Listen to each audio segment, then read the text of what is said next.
okay, Israel?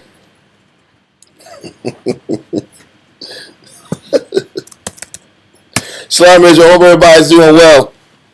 I'm online. Shout out before we get started, Carl Cobb in Guatemala and his congregation. Shout out Zakia, Stream of Wisdom in Virginia.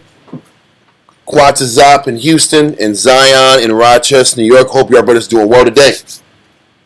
We're back at it. We're on, I guess, a Kingdom of Heaven series. But before we go into the nuts and bolts of what's going to happen at the end, we have to set up all the entire storyline according to the scriptures that gets us established from the wars in the nation and around the world, leading up to Christ coming back. And then once we get to Christ coming back, there's a lot more information that we have to detail and explain in order for us to properly paint this picture the right way. I know some of the information is a little heavy and a little dense. Just work with us. It's important for us to know this information. We'll have a better idea of what we have to look forward to, why we need to fight, why we need to sit back here and fight to stay in order with the Heavenly Father. There's a lot of bad, negative consequences that happen to us in the world for those who choose not to serve the Most High. So there's a lot here outside of just how the story kind of sets up. But from last week, the title of the class was The Process of Obtaining the Kingdom, and we went to the fall of America. We didn't get all of the verses on that part, so we want to kind of finish the last 5 that focuses on America's fall. Then we're going to go transition from America's fall and start talking about when Christ intercedes once these bombs are in the air, what Christ does. Christ and the angels and Christ and these chariots, what their role in the upheaval of the present society, what's going to happen when he kicks in. But what we're going to start off again is tapping into when these bombs, when the thermonuclear bombs hit from all the nations, when they turn and they focus on bombing America, what happens from that time on. And we saw the pictures of the boats. Yeah. All the nuclear bombs, everything setting up to go destroy the United States. But we're going to go into a little more specifics about that destruction and then switch modes into this next phase. So the first verse we're going to go into is 2nd Ezra, chapter 15, verse 40 through 45, and we're on page 33. I think this is a good starting point so we can continue moving from there. 2nd Ezra chapter 15 and verse 40. The great and mighty clouds shall be lifted up, full of wrath, and the star, that they make all the earth afraid. He says these stars are going to make all the earth afraid. Okay? Reading, and that great star is that thermonuclear bomb. We read earlier in this chapter, you were reading about these specific clouds, which were the warplanes that were fighting one another in the air. This is just showing the dog fights that were happening when nation was fighting against nation. When you had Russia and their allies in different parts of the world were fighting against NATO and all their allies.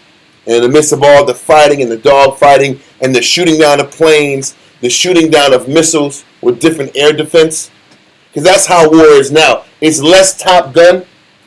It's less Top Gun, and it's more about long-range missiles in comparison to missile defense systems that are set up. These are the aspects of clouds also. So in the midst of these wars with the United States, NATO versus the allies of Russia, China, India, so forth and so on, in the midst of this happening, he says, read verse 40 and 40 from the top again. 2nd Ezra 15 and 40. The great and mighty clouds shall be lifted up, full of wrath, and the star. So he says these great and mighty clouds, which is these machines, these planes that are capable of carrying nuclear missiles, nuclear launches. like the United States F-35 is capable of carrying nukes. So there's certain planes that can carry nukes.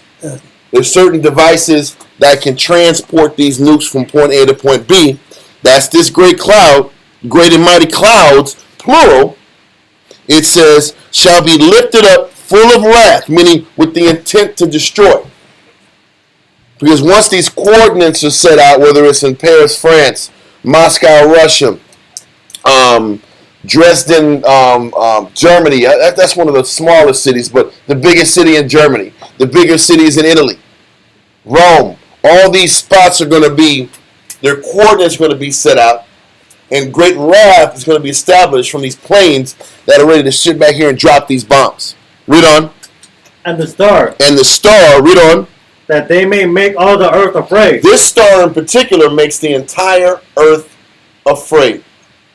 Listen, whether it was Russia or the United States, what kept everybody from escalating world war in the 80s?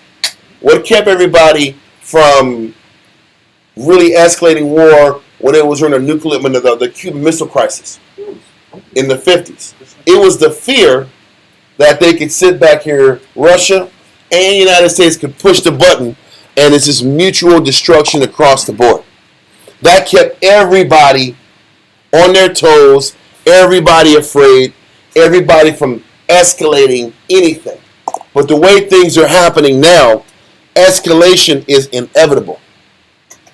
And by the time we're already in World War III, once we get to the crescendo of World War III, the nuclear bombs are going to get set out, coordinates are going to be set up, and all the focus is going to be on mutual annihilation. And in the process of mutual annihilation, I want to set this up properly. When all the coordinates are set up, then all the elites, all the rich, all your governmental individuals, their families, where do they go when the bombs are set up? They go in their bunkers, their underground bunkers, their underwater bunkers. There's a bunch of different bunkers and setups that are all around the world, not just the United States, all type of different mountain ranges. I don't know, I don't have the picture on me and I couldn't find it, but there's pictures of these underground tunnels that where they're sitting back here bringing truck after truck after truck of supplies, getting ready for that day when it's mutual annihilation. They have whole cities underground. There's cities underground. When they were called dumps. Yes. Yeah, underground military bases. There you go. Deep underground military base. They're called dumps. And just so brothers know that we're not making this term up, it's called MAD. Mutual Assured Destruction. MAD is a military strategy and national security policy that assumes that if one nuclear armed power attacks another, both sides will be destroyed. So that's the point. And it's an understanding that once the heavy hitters come out, once this star that everybody's afraid of, the coordinates are set, everybody knows. And then when you see one set of bombs coming, everybody's unloading all their bombs simultaneously. And like we read about last week, the rest of the nations, NATO, and the allies of the United States at this particular time are going to quit being allies with the United States and they're going to turn on the United States. And all those thousands and thousands and tens of thousands of nuclear bombs are heading to the west. Okay? Now, we might be shooting off certain bombs to these imminent cities, but they're shooting their entire nuclear payload off on us. Read on. That they make all the earth afraid. The entire earth is afraid of nuclear fallout, nuclear destruction, the whole nine. Okay? Well, let me try to get this. What do you have for me, Al? Yeah, this is the one I wanted. This is one type. Matter of fact, let me try to. What's that? You want the actual trucks or the other? Well, really, the trucks. I like the one with the trucks because it gives people the idea that hey, this is how they're made. It's not airdropping. Okay, you gotta do it the old-fashioned way. So just give me a half second. I think this is important to kind of show this picture. And this doesn't even do it justice. It doesn't do it justice at all. But there's like these caverns in the ground where it's like 30, well, I can't even say 30 feet. That's not even big enough. Like 100, 200 feet high. And they're bringing just loads and loads of trucks. Well, shoot it to me if you can. That was the one I was trying to find out.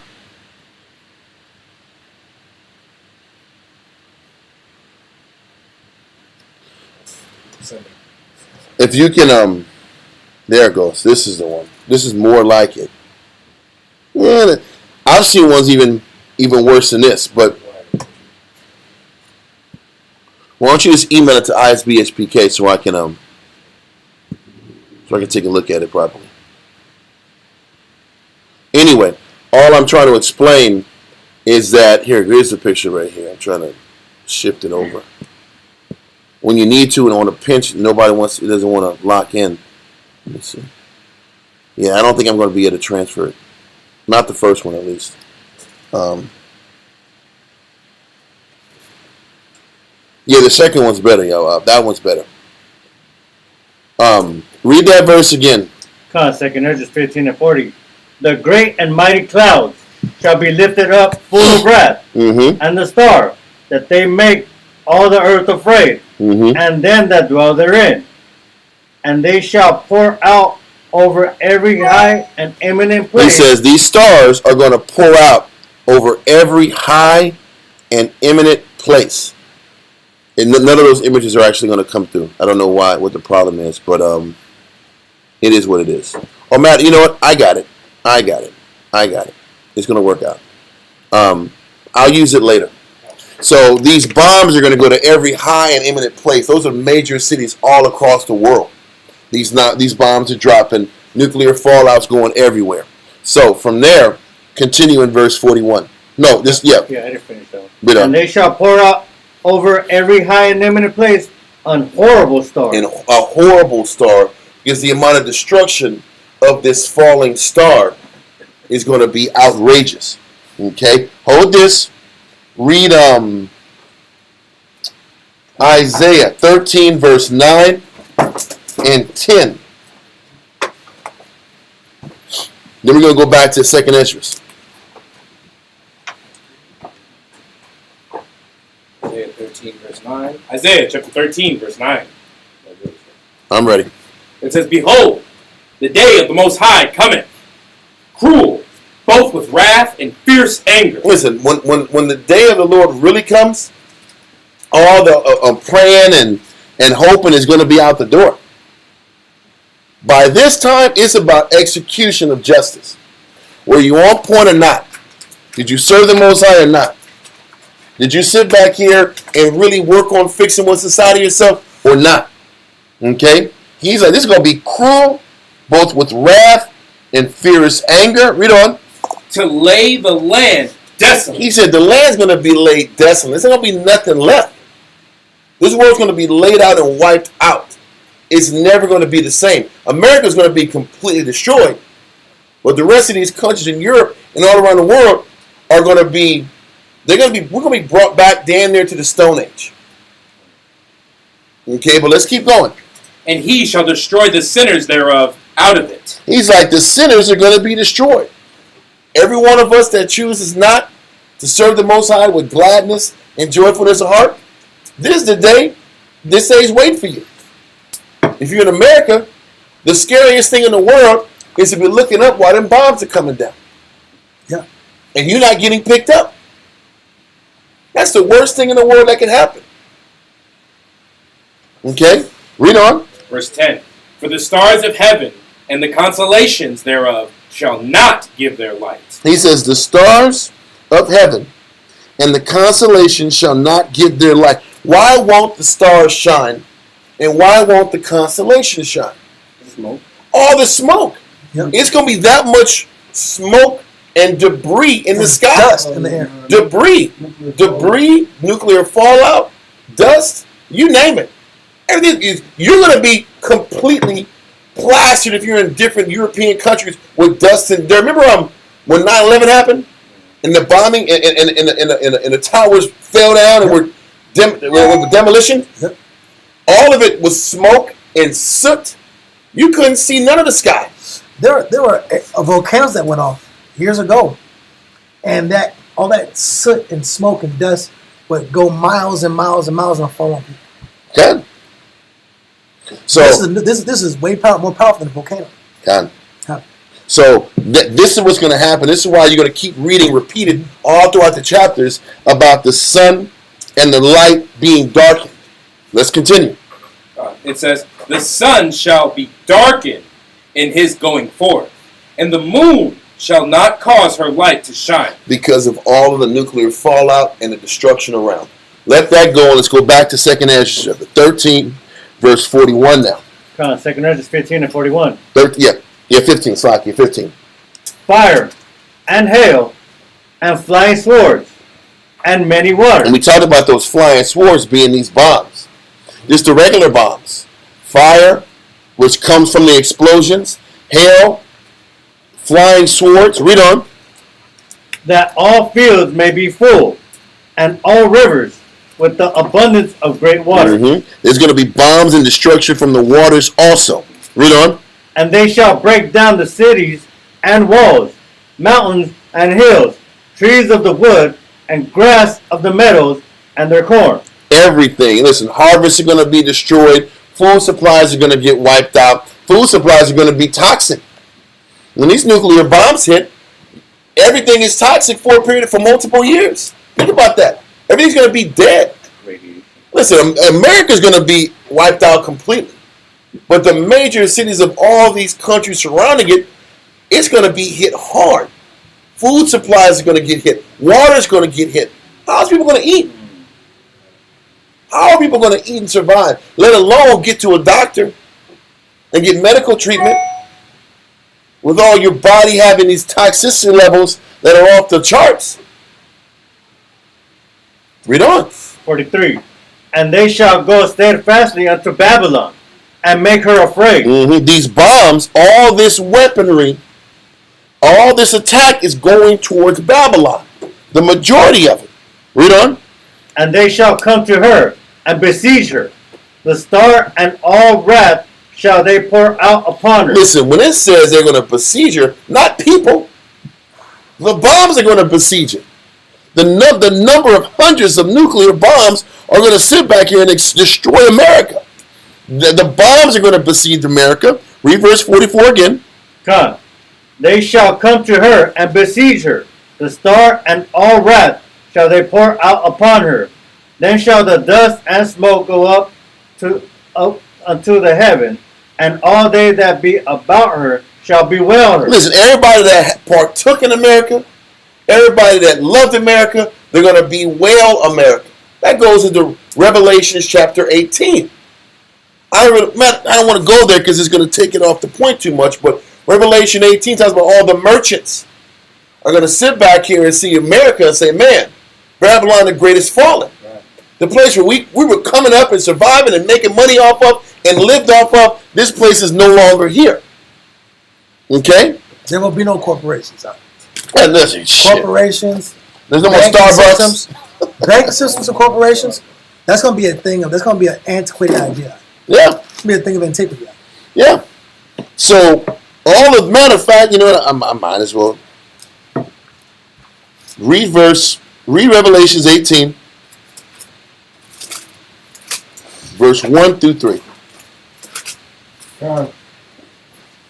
We'll go back to 2nd Ezra. Revelations 18, verse 1 through 3. Revelation chapter 18, verse 1. Whenever you're ready. I'm ready. And after these things, I saw another angel come down from heaven, having great power, and the earth was lighted with his glory. Mm-hmm. And he cried mightily with a strong voice, saying, Babylon the Great is fallen, and is become the habitation of devils. This is what everybody's going to be seeing. Babylon is finally fallen. The habitation of devils. The habitation of this wicked influence that has been breaking down society from the beginning. Read on. And the habitation of devils It's every demonic philosophy, Okay? every demonic religion, every demonic Influence and policy, Mm-hmm. and thumbed up lifestyle, Yep. and thumbed up concept. Yep. The cage of every foul bird. Yep. It's gonna be eradicated. Yes. And that's what everybody's going to be seeing when this thing goes down. Read on. Middle of verse 2. And the whole of every foul spirit. Every negative spirit, every negative influence. Let's continue. And the cage of every unclean and hateful bird. Every negative mentality, every lust that's been fed and manifested. And accepted. This is going to be the place this is why America has to burn for eternity. Because everybody has to remember what not to do. Everybody's going to look back over at this place. I mean, this place is in perpetual fire. It will burn forever. And we have to make sure everybody is reminded not to go back to this situation. That was the land of feminism. Kind. That was the land of all the bets, if you will. Mm-hmm. That was the land of every underground occult philosophy. Yep. Listen, every movement, every 5-letter word movement, Yeah. every type of negative and wickedness, this place has been the foundation of. But let's keep going. I don't want to stay on this point too long. Read on. Verse 3. For all nations have drunk of the wine of the wrath of her fornication. All nations, in order for them to make their money and feed their countries, had to adapt United States policies. Right or wrong. The Indians have to sit back. People in East India have to sit back and adjust their policies to fit the American policies. China, for years, had to sit back and adapt their way of life to fit American culture. Russia, the entire world, had to sit back and adjust their policies and ways to satiate their overlords in the United States. And my question would be this, because we know that we're centering the concept on the landmass of Canada, U.S. to Mexico, Mm-hmm. North America. Mm-hmm. That's what we're talking about in particular. But we know this is a worldwide situation. Yes, that's why I'm trying to bring out these explanations, because it's not just about America's not the only place that's going to get bombed, but this is going to be the major place that gets bombed. Epicenter. Because this has been the epicenter of all the corruptness from the International Monetary Fund, the World Bank, all the corruption all across the world, and the debt slavery that all the countries of the world have had to face comes from this place. Haiti's in the position they're in because of this place. The Caribbean islands are broke and destitute because of this place. The Native Americans never got their justice. Because of this place. All the countries in Africa are still broke and suffering because of this place. The entire world has to sit back here and fold to these economic policies. There is a reason everybody's asking, how come Russia is taking so long to really use the full force of their weaponry and their numbers of people to go attack America. The reason that Russia is not attacking America right now full throttle, or they're not taking over Ukraine full throttle, is they know this much. You can't break the United States unless you break their economy first. You have to break their finances. You have to break their money center. That's their Achilles heel. So what's been happening is there's about to be a BRICS meeting, which is Brazil, Russia, India, China, and South Africa. Pretty much, I'm going to say 70% of the world is trying to align themselves with this BRICS monetary system. And what they're doing is they're coming together to establish all trades amongst all the East, the majority of the East, I would say this, from Saudi Arabia eastward, is coming together to sit back here and sign this paperwork and documentation to conduct trade with a different type of currency that's not the United States dollar. To de-dollarize. And so what's happening is Russia knows if you're going to break America, you got to break their money. You got to break their financial imprint on society. Because what's happening is the United States has everybody under control based off the threats of sanctions. Sanctions keep everybody humble. Because nobody wants to sit back here and lose access to financing, banking, money, shipping, trade. They live like North Korea. And that North Korea and Iran have been living under sanctions, and they can't feed their people, and their presidents get ousted. So this is why you're reading in verse 3, all the nations have drunk the wine of the wrath of her fornication. All the nations have played ball with the United States in fear of being sanctioned and ousted and replaced by puppet governments. And Russia's been the only country that's been able to hold its own after the sanctions. And this is why they're so focused now on getting these long-range missiles to start bombing Russian cities. They have to do whatever they can to shake up this system and not let Russia get their foothold on this global economy. Because that's the beginning of the end for America. So anyway, let's continue. Read verse 3 again. Okay, verse 3. For all nations have drunk of the wine of the wrath of her fornication, and the kings of the earth have committed fornication with her. They've compromised their own values, their own country's values, their own country's belief systems to intertwine with the United States. That's why he said they've gone into bed with the United States, with their policies, with their liberal policies. On this cultural level, Japanese, they wore kimonos out. Yeah. They wore robes out. Mm-hmm. They're wearing suits and ties. And not just suits and ties. Yeah. Now they've allowed their liberal policies to infiltrate their country. Exactly. That's the fornication. Yep. Their women operate like American women. Yep. Their men operate like United States men. That's why birth rates are down. That's way the point. Down. The Most High is cursing them because they're playing ball. So the reason that America has to fall is because they've negatively and spiritually influenced the rest of the world to go down their negative, wicked path. But continue in verse 3. God. And the kings of the earth have committed fornication with her, and the merchants of the earth are waxed rich. Who are the merchants of the earth? It's the bankers. Listen, if you sit back and look at who owns everything, there's only a handful of corporations that do. BlackRock, Vanguard, the Rothschilds. But see, the way they've set it up, people say Rothschilds, but you can't trace who owns what now. Everything's tied up into corporations, dummy corporations. You can't even trace the money anymore. It's not revealed.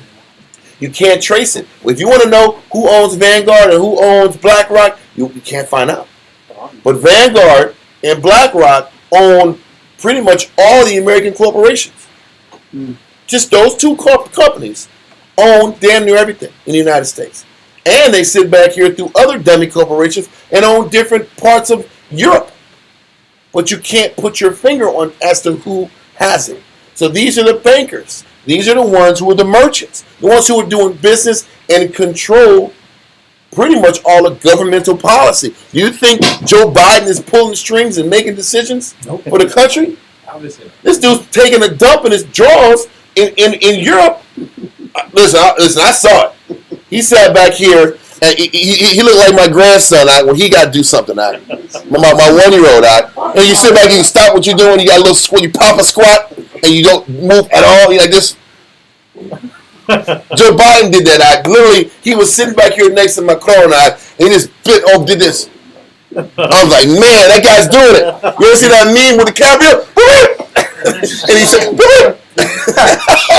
I see something. Yeah. This don't make no sense. Yeah. Biden's not making no decisions, bro. The merchants are making decisions for him. Yeah. The people with the money are making the decisions and pulling the strings for the politicians. And Trump just made a strong statement. He said, this is what Trump said word for word. He said, you bankers, you people better learn how to get along. He said, you think it's all about your bank, who has the biggest bank? All it takes is 2 nukes, and it's over. That's what he said. He was no, that's St. Trump. Trump, hey, man. All right, he's like Tupac. He's like Tupac. I've always rolled with Trump like the past. You know, 50 Cent in his concert put a picture of Trump on his 50 Cent album cover. Yeah. Anyway, let's continue to go forward. He's saying, he's speaking to them, saying, listen, there is this war of who's going to have all the commodities, all the resources. But all it takes is 2 nukes, and but that's what all this is for. The system is done. Listen, that's why the scripture says in other chapters. I didn't go into this because it's another aspect of the fall of America. But He says, oh, we did read it in Job. When he says, when he's about to sit back here and get his fill. This is when everything sits back here and collapses. Everything's about getting these commodities and controlling everything around you. Lithium, cobalt, oil, gold. So how is the Old Dominion platform that handles the U.S. dollar and around the world, how is that going to clash with Russia's so-called platform? Aren't they going to clash? I could give They're clashing now. This is why they keep escalating the war. This is why Britain is about to shoot Storm Shadow missiles that only British technicians can operate, and they're going to shoot them into the heart of Russia in order to get and manufacture a response. Because if they can manufacture a response or an emotional reaction to the bomb, then their hope is to get the rest of the world to stop doing business with them. They're thinking that they can kind of keep them off balance. The rest of the world will stop investing their money that direction. Okay, because I just figured the old school Dominion money is so bad. The number one global currency is the U.S. dollar, right? Yeah. And then a couple notches of that is China, right? Mm-hmm. The Chinese yuan. But the number one global currency that rules and dominates the earth is the U.S. dollar. Shifts. But the U.S. dollar is only strong because of the petrodollar. Yeah, because the money is backed by the oil of Saudi Arabia. That's why they keep doing it. But it's the trade that of what oil has to be bought in dollars. Mm. That's what makes the value of the dollar real high. Because it's not backed by gold. It's not backed by anything. It's only backed by the value of oil. But now Saudi Arabia is allowing their product to be bought and sold in different currencies. And it's devaluing the dollar. The rest of the world is like, we want to leave United States because we're all getting crappy deals. But you got to show Russia that you can handle America and all of NATO punch you in the mouth and you don't get weak. You got to sit back here. The more Russia is taking all these blows and standing, it's building confidence in the rest of these nations to say, we can back you. We can back you. But if they start making mistakes on the war field, they're going to be like, I can't back you financially. Because that means the fall of the end of my country, and they can't eat no more. As well. Because they're like, America will put sanctions on us, and our people will starve, and they'll kill me. America's Debo, right? So there's the United States, and it's like this. You're surviving off of no sanctions and more bank loans. Exactly. They control all the bank loans of the entire world. If you don't want to sit back here and play ball, we cut off your money. And NATO. Well, that's what I'm saying. NATO are allies and they're servants of the United States. Anyway, we got to get back because we'll never finish anything in this time. Right. So let's continue. God, you finish verse 3? Yeah, read on. And the merchants of the earth are waxed rich through the abundance of her delicacy. The merchants, the banks, the banking systems, the individuals who are pulling the strings and financing all these coups and these NGOs. They're the ones who are feasting off the delicacies. What's a delicacy? Lithium, cobalt, oil. These are the delicacies, the natural resources you need to keep building and expanding your empire. You're not talking about chocolate and cookies and this is delicious. And sugars I love this. and cakes with sprinkles on it. Sprinkle. The delicacy is these natural resources needed to continue to build a global empire. You're right. So they're saying now all this is fallen after the bombs have dropped on them. Let that go and go back now to 2 Ezra 15 and verse 44 now. Come. 2 Ezra 15 and 44. They shall come to her and besiege her. The star and all the wrath shall they pour out upon her. Then shall the dust and smoke go up unto the heaven, and all they that be about her shall bewail. That's the bewailing. Revelations 18 is the bewailing of Babylon falling. Read on. And they that remain under her shall do service unto them that have put her in fear. Read that again. Come, verse 45. And they that remain under her shall do service unto them that have put her in fear. So there's still going to be certain people in certain pockets that still pledge allegiance to Babylon even though it's fallen. Okay, and that's going to tie in the next verse that we go into later on in our breakdown, talking about woe to Asia. But let that go and go to Isaiah chapter 34 and verse 1 through 10.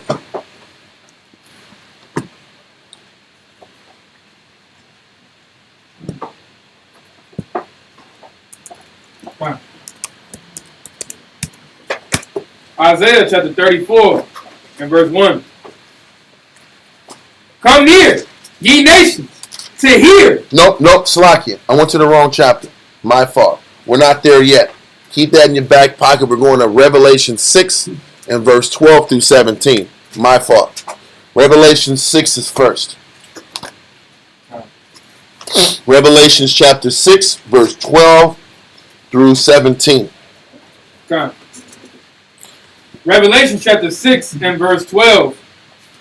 And I beheld, when he had opened the sixth seal. The sixth seal is the sixth prophecy or period of time. We're going to do a lot of jumping, but the story lines up. A lot of jumping in different chapters, but the story is in sequence. Read on. And lo, there was a great earthquake. Where do you think this great earthquake came from? You think this earthquake was just from the West Coast and Cali is earthquake country? The earthquake's coming from these bombs, from the great star that hits the ground. The great earthquake is from the great stars, all the large number of nuclear bombs that simultaneously hit in the United States. Read on. It says, and lo, there was a great earthquake, and the sun became black as sackcloth of hair, and the moon became as blood. Aren't you seeing a pattern? It's all saying the same thing. The sun darkened, the moon's darkened, it's earthquake here, it's a star falling here, it's a great and terrible day here. It keeps saying the same theme of the story, just in different chapters. Okay, read on. Verse 13. And the stars of heaven fell unto the earth. Keep saying the same thing. The great earthquake came from the stars that fell from heaven. The stars are what? Those great stars, and when you see them in the air, they look like falling stars. These prophets didn't know anything about cruise missiles, nuclear bombs, Iskander missiles. All they can see is an arrow, a sword. They call it a sword. They call it an arrow. They call it a star, a bow, a bow that's drawn from a metal. It's a metal bow with a metal arrow. That's how they were able to explain the prophecy. So he's seeing, John is seeing the earth shake, and he's seeing stars hitting the ground, shaking the earth. Okay, read on. It says, verse 13. It says, and the stars of heaven fell unto the earth, even as a fig tree casteth her ultimately figs. Those fig trees falling during a windy day. It's like how many stars are going to be falling and hitting America at the same time, because all these nations have turned their back on the United States. NATO's turned their back on the United States, and now they're shooting bombs along with Russia and all the allies of Russia. Read on. When she is shaken of a mighty wind, and the heaven departed as a scroll when it is rolled together. The heaven departed as a scroll when it rolled together. This is talking about the mushroom clouds that happen once the nuclear fallout hits. If you look online, you'll see pictures of the nuclear fallout and how it looks like a scroll that's rolled together. When you sit back here, back in the day, when you would sit back here and roll a scroll tightly, the outside of the scroll kind of puffed out. The tighter you rolled this scroll together, like, I'm trying to show this for example. If it was just one scroll, you could sit back here. If you didn't have this wood and you rolled it together, the outside will kind of stretch out and puff out. Just like these mushroom clouds you're seeing online. He's like, this thing is blown out and expanded like it's a scroll. This is the best way that the prophet can look at nuclear fallout and try to explain it from what he experienced in his life. It's a cylinder of smoke. Con. Expanding out. Expanding out. Okay? So read that verse again. Con. Revelation chapter 6 and verse 14. And the heaven departed as a scroll when it is rolled together, and every mountain and island were moved out. Before we go there, I'll get to that second part of verse 14 in a little bit. Now we hold this part in verse 14 and go to Isaiah 34, verse 1 through 10, because it says the same thing in Isaiah concerning that mushroom cloud. Read that. Isaiah chapter 34, verse 1. I am ready. Come near, ye nations, to hear, and hearken, ye people. Let the earth hear, and all that is therein, the world and all the things that come forth of it. Like the whole world needs to hear what's about to be brought out. Read on. For the indignation of the Most High is upon all nations. He is the anger and his fire and his everything that he has taken, all the negative that he has seen go down from generation to generation. Now all that anger is coming out in one time or one moment. Everybody said, but if God's real, why is there so much negative in the world? Because he's saving all that anger and hatred for the end. Why would he let this happen? Yeah, because he's letting it happen. He's letting all the negative build up so that at the end you can see how angry he really is. Read on. No. It says, and his fury upon all their armies. All of these armies. Because so what you're going to start seeing a pattern of is what the Most High is attacking, what Christ and the angels are going to be attacking are the remaining armies on the earth. And you're going to see the Most High attacking the elites. The elites and the armies is who he's coming to wipe out. And you're going to see a pattern of that as we read. Read on. It says, he hath utterly destroyed them, and he delivered them to the slaughter. First, he's allowing the nations to kill each other. Even at this particular point now, Ukrainians' death toll is around 600,000. Russia's is around 150 to 200 at the very least, at the very highest. So that's almost 1 million right there. And we haven't even gotten into a global world conflict yet. Look, think how fast we can get into the 10, 20 millions of people. Just like this. Read on. Their slain also shall be cast out, and their stink shall come up out of their carcasses. Think about when you're dealing with millions of dead bodies. How is that going to smell? Atrocious. Thousands of dead bodies. How is that going to smell? You think civilization is going to be civilization where they can sit back here and put these people in caskets and put them down 6 foot under and give them proper burials? That's not going to happen. The world's going to be so chaotic. World War III is going to be in full-fledged. Not to mention what happens when Christ comes back. All this stuff is going to keep escalating. And the dead bodies are going to just be rising higher and higher and higher. Read on. And the mountains shall be melted with their blood. Mm-hmm. Read on. It says, and all the host of heaven shall be dissolved, and the heavens shall be rolled together as a scroll. All the armies of heaven, all the armies are going to be dissolved. The heavens are going to be rolled together as a scroll, like the picture we're showing. Here's another picture we got. The heavens rolled together as a scroll. This is how thermonuclear destruction looks. It was talking about as a scroll in Revelations. Now we're reading about that same scroll in Isaiah chapter 34. You start seeing all these patterns, all these prophets are explaining the same process, just in their own different words. Read on. And all their hosts shall fall down, as the leaf falleth from the vine, and as a falling fig from the fig tree. We read about that fig tree falling in Revelation chapter 6. And they're going to be falling. These bombs are going to be falling like fig trees. The nuclear bombs are going to be hitting Babylon like fig trees. Okay? Read on. For my sword shall be bathed in heaven. Behold, it shall come down upon Idumea. Listen, now when you read in Revelations and you read in 2nd Ezra, he says Babylon's going to fall. When you read here, Chapter 34 initially talks about the nations. Watch out for these nations. But I'm really wiping out Edom. I'm really wiping out the head of the snake. The country that has defiled every other country. You see how you got to piece it all together, and it all ties into Esau. It all ties specifically into America, and how these nuclear bombs are going to shake this place like a bunch of figs falling off a tree, and how it's going to look like a big mushroom cloud, like a scroll tied together. Read on. And it says, "It shall come down upon Idumea and upon the people of my curse." Then he's telling you Edom is the nation of his curse. We read last week what was the curse in Zechariah 5. The curse was those bombs.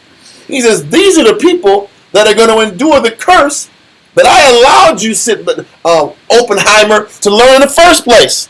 I don't know if y'all watch the movie Oppenheimer. It talks about the Edomite who invented the nuclear bomb. He says he put it in your mind to learn how to destroy yourselves eventually down the line. He gave you the technology that was eventually going to wipe you off the face of the earth and destroy your kingdom. Read on. And they get these technologies through worship of demons. Yeah. And it's still the Most High giving it to them. Yeah, he's still giving it, but I'm saying they worship spirits to inspire them to get the understanding for that technology. Mm-hmm. It's not just coming out of thin air. Yeah. But the left-hand side, the right-hand side are controlled by the Most High. Yeah. Listen, he controls both sides. Yep. He's giving them all the information they need to use those instruments to wipe themselves off the planet. Read on. Verse 6. "The sword of the Most High is filled with blood. It is made fat with fat." Meaning it's full of people that are going to die. Yeah. People, listen, this is a lot of people that are going to die. Listen, I can only imagine how much blood and guts comes from a sacrifice day for a high holy day.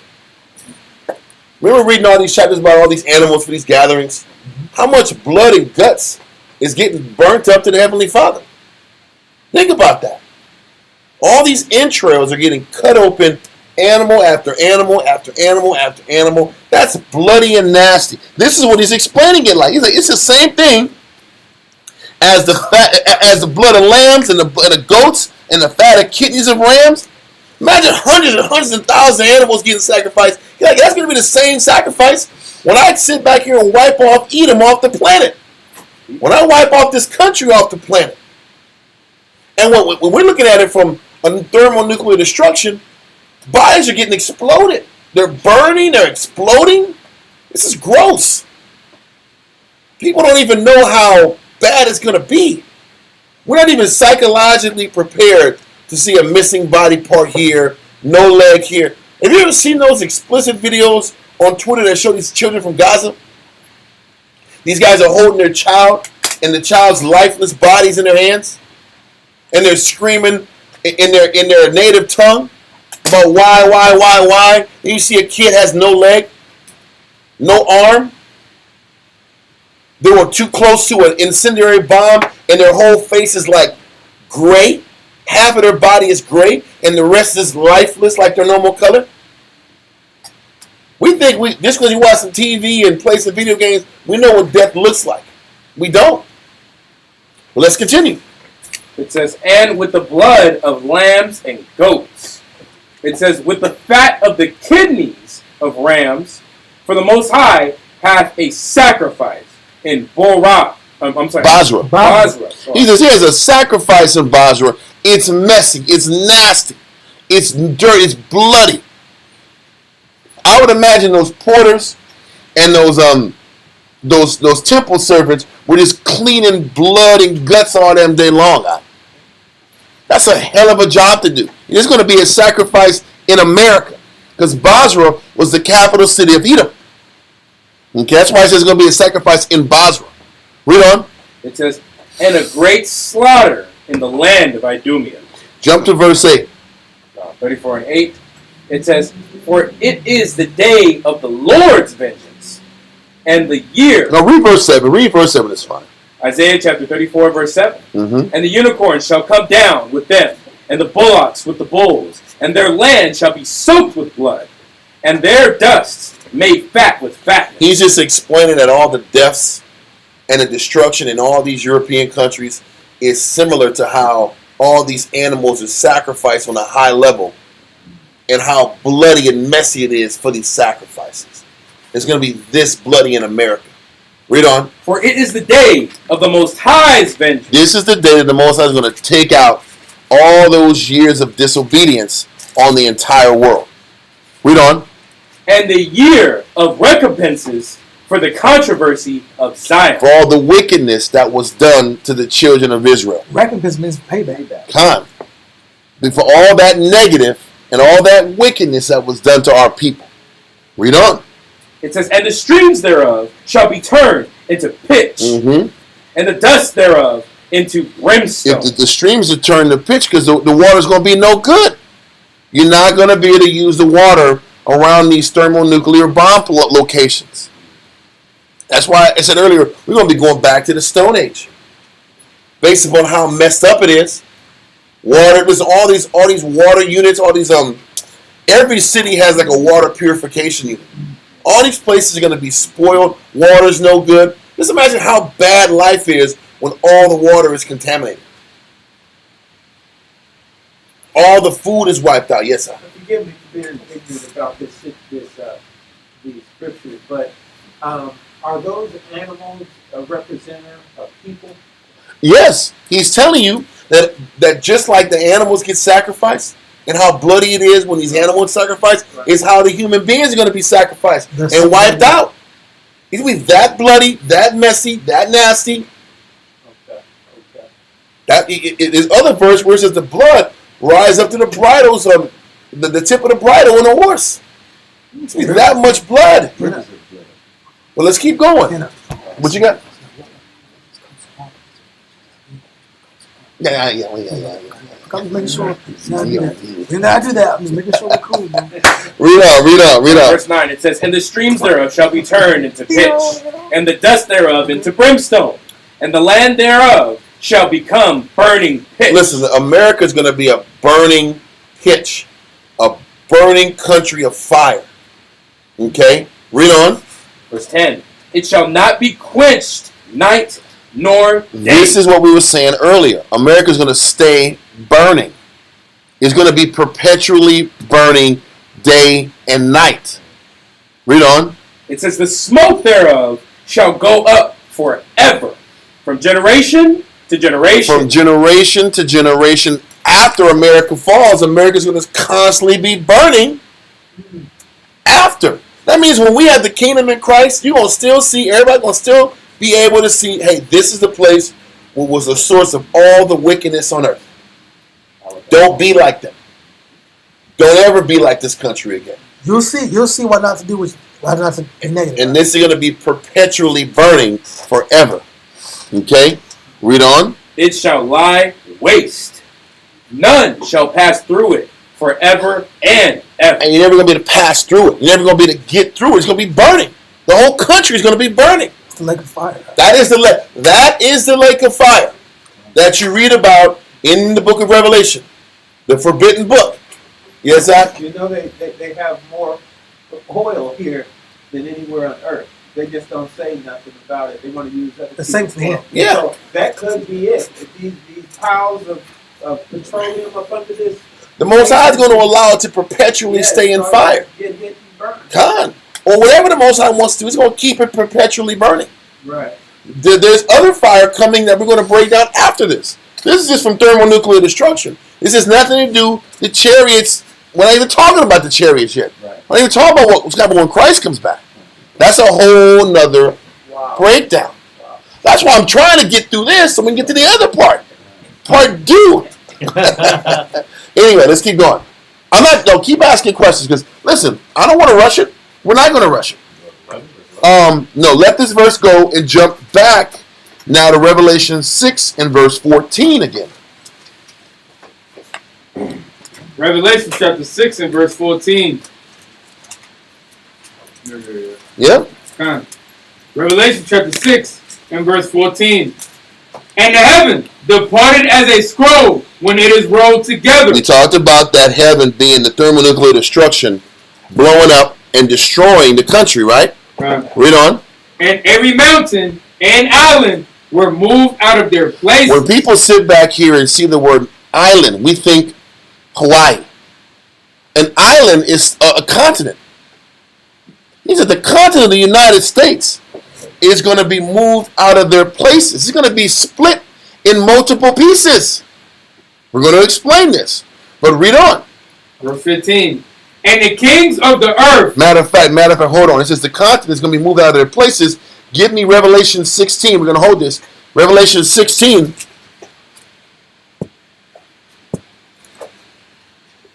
So this verse says that the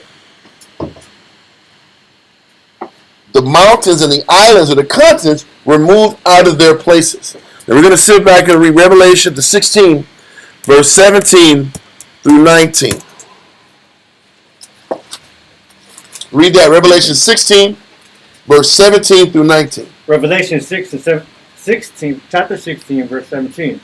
And the seventh angel poured out his vial into the air, and there came a great voice out of the temple of heaven from the throne, saying, It is done. So the bombing is done. The destruction of Babylon is done. Read on. And there were voices, and thunders, and lightnings, and there was a great earthquake. It's a recap again about the destruction, the thermonuclear destruction. Read on. Not as was, not since men were upon the earth. He says this thermonuclear destruction has never been before, nor will it be later on in life. This war and this fighting has never happened leading up to this point. Read on. So mighty an earthquake and so great. So mighty an earthquake, so mighty of a destruction with all these bombs hitting simultaneously. Read on. And the great city was divided into 3 parts. That great city is talking about America. Babylon. He said America, we read earlier in chapter 6, verse 14, that the country, the continent was moved out of their places. Now it says it was broken up in 3 portions. These bombs, so many bombs hit, America got split up in 3 parts. So on top of the fire, the perpetual fire, it's now America. You ever see like 2012, that movie where like west coast of the Cali was broken off and it's separated from like Vegas outward? That's a real thing. It's just not going to be from tectonic plates. It's going to be from nuclear bombs. Cali and all these parts of the country are going to get split up. But the United States is going to get broken up in 3 parts once the bombs come. That's real, ain't it? Yeah. On top of it being on fire. They always they're going to cut the states into sectors. They can control it better. Well, it's going to happen. Most High going to do it. Most High going to do it. And nobody's going to be able to live with it no more. So keep going. And the great city was divided into 3 parts, and the cities of the nations fell, and great Babylon came in remembrance before the Most High. He says the cities of the nations fell. Why? Because when America falls, all the other economies collapse also. Everybody's economy was kept up by America's economy. So when America falls, all the economy falls and gets wiped out. Everybody has to scuttle around and figure out what's the next move. But I want to emphasize this point.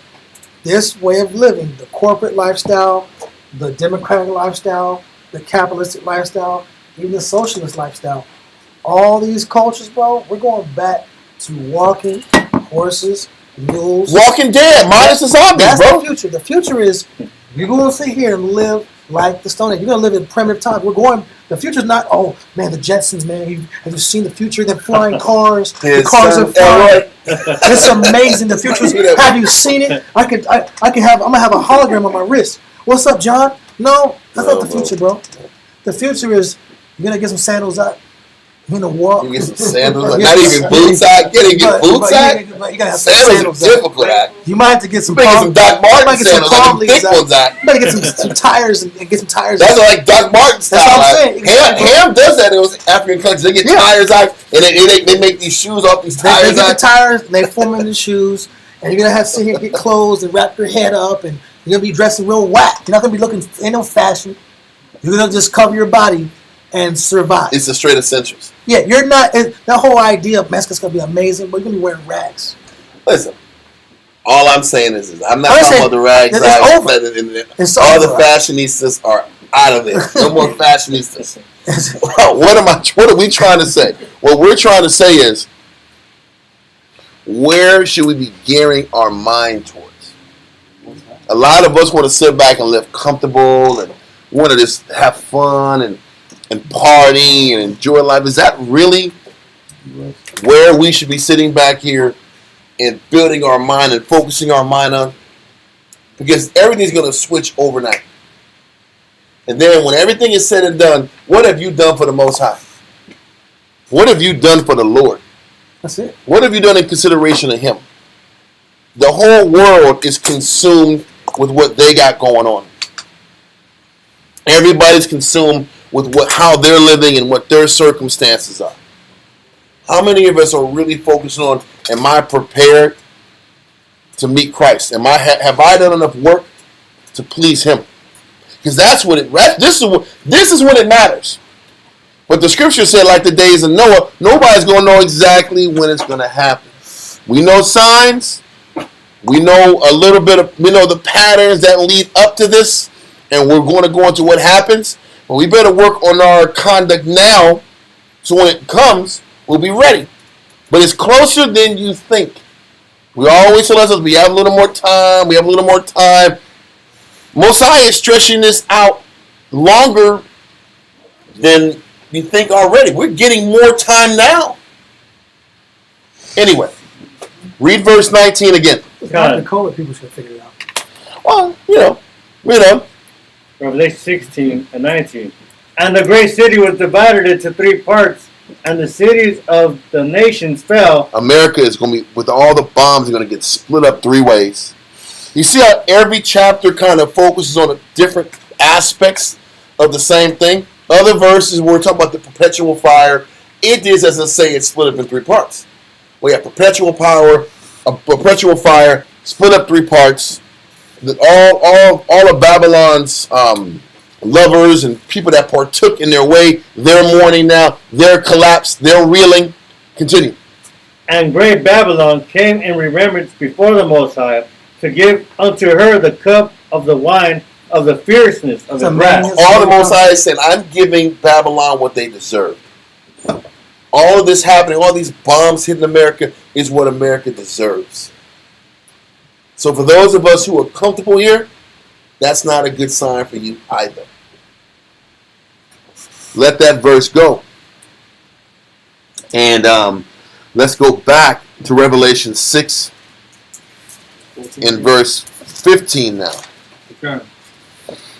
Revelation chapter 6 and verse 15. And the kings of the earth, and the great men, and the rich men, and the chief captains, and the mighty men, and every bondman, and every free man, hid themselves in the dens and in the rocks of the mountains. Now take a look at the picture. Take a look at the picture online. You're seeing these great dens. Yeah. You're seeing all the elites who have the tickets to go to these underground shelters and bunkers that have already been pre-made for this particular time. And they have these all know that eventually they were going to sit back here and blow this thing up. This is why. Listen, this is only giving you a small portion of how these bunkers are set up. You have everything you need to last you multiple years underground. You think me and you gonna be able to go there? Nope. We ain't gonna be able to go. We're gonna be, out of luck. The elites, the ones with the money and the power, they get access to this. They get access to this. Let me get another picture. So we're gonna put some more pictures on here of how this thing looks like. Trying to. There we go. This is another one. You see it?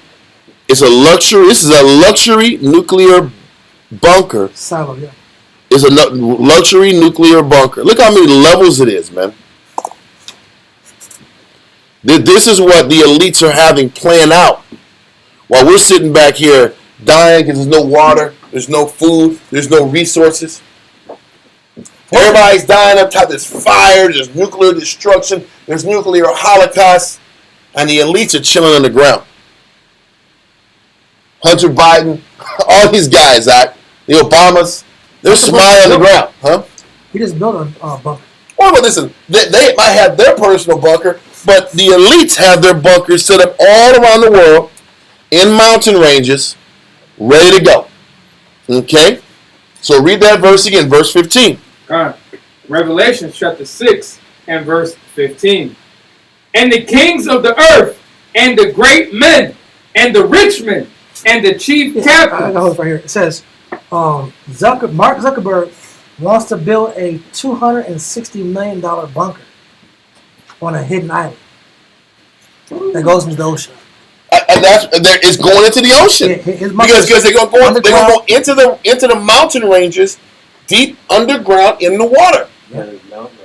There's mountains in the water, and these mountains are going all the way in the water, underground, protecting from everything. This is what they're doing. They're already, if they're saying he's planning on it, it's already done. You think he's sitting back here and he's thinking about it and he's going to put it in the newspaper? That thing's done already, bro. Now it's the reward for selling out the people with this damn CIA out Facebook. Yep, they have doomsday bunkers. Yeah, it's all around the world. People are already prepping for this. We're the only ones sitting back here. We can't get past sitting back paying rent and electric bill tomorrow. We ain't even thinking about bunkers. So this is what's happening. The great men, the people of the world, they're stacking up. Read verse 15 again. Okay. And the kings of the earth, and the great men, and the rich men, and the chief captains, and the mighty men, and every bondman, and every free man, hid themselves in the dens and in the rocks of the mountains, and said to the mountains and rocks, fall on us, and hide us from the face of him that sitteth on the throne, and from the wrath of the Lamb. Please remember this verse, because it's going to make more sense as we break this class down the line. So they're going to be sitting back here like, it's better that these mountains and this silo collapses than dealing with what Christ is about to bring on the second phase of this destruction. Because it's a reality. I'm going to say it again.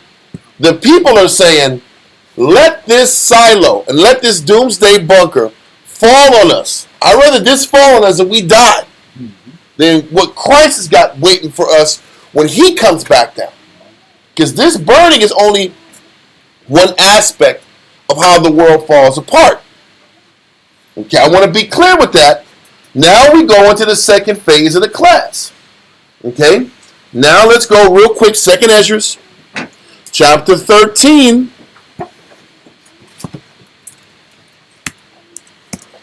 And verse 29 through 32. Give me the question. I want to make sure I drive that. When we get back to here, I want to make sure brothers remind me of what I'm saying. 2nd Ezra 13.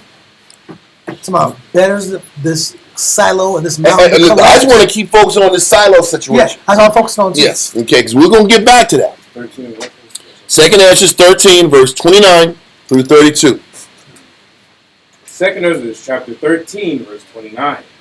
Behold, the days come when the Most High will begin to deliver them that are upon the earth. Now we're getting into this time. When these bombs are coming, this is the times when the Most High is going to start delivering and saving the people on earth from the catastrophes that are about to happen. But you're not going to see us getting delivered until that star is dropped. So at the height of the greatest fear and the greatest catastrophe that mankind ever faced is the exact time when our deliverance comes. Okay? Read on. And he shall come to the astonishment of them that dwell on the earth. So when they're sitting back and seeing these nukes drop, and you see these public service announcements, because it takes around 15, 20 minutes from like Russia to get to the United States. So you'll know.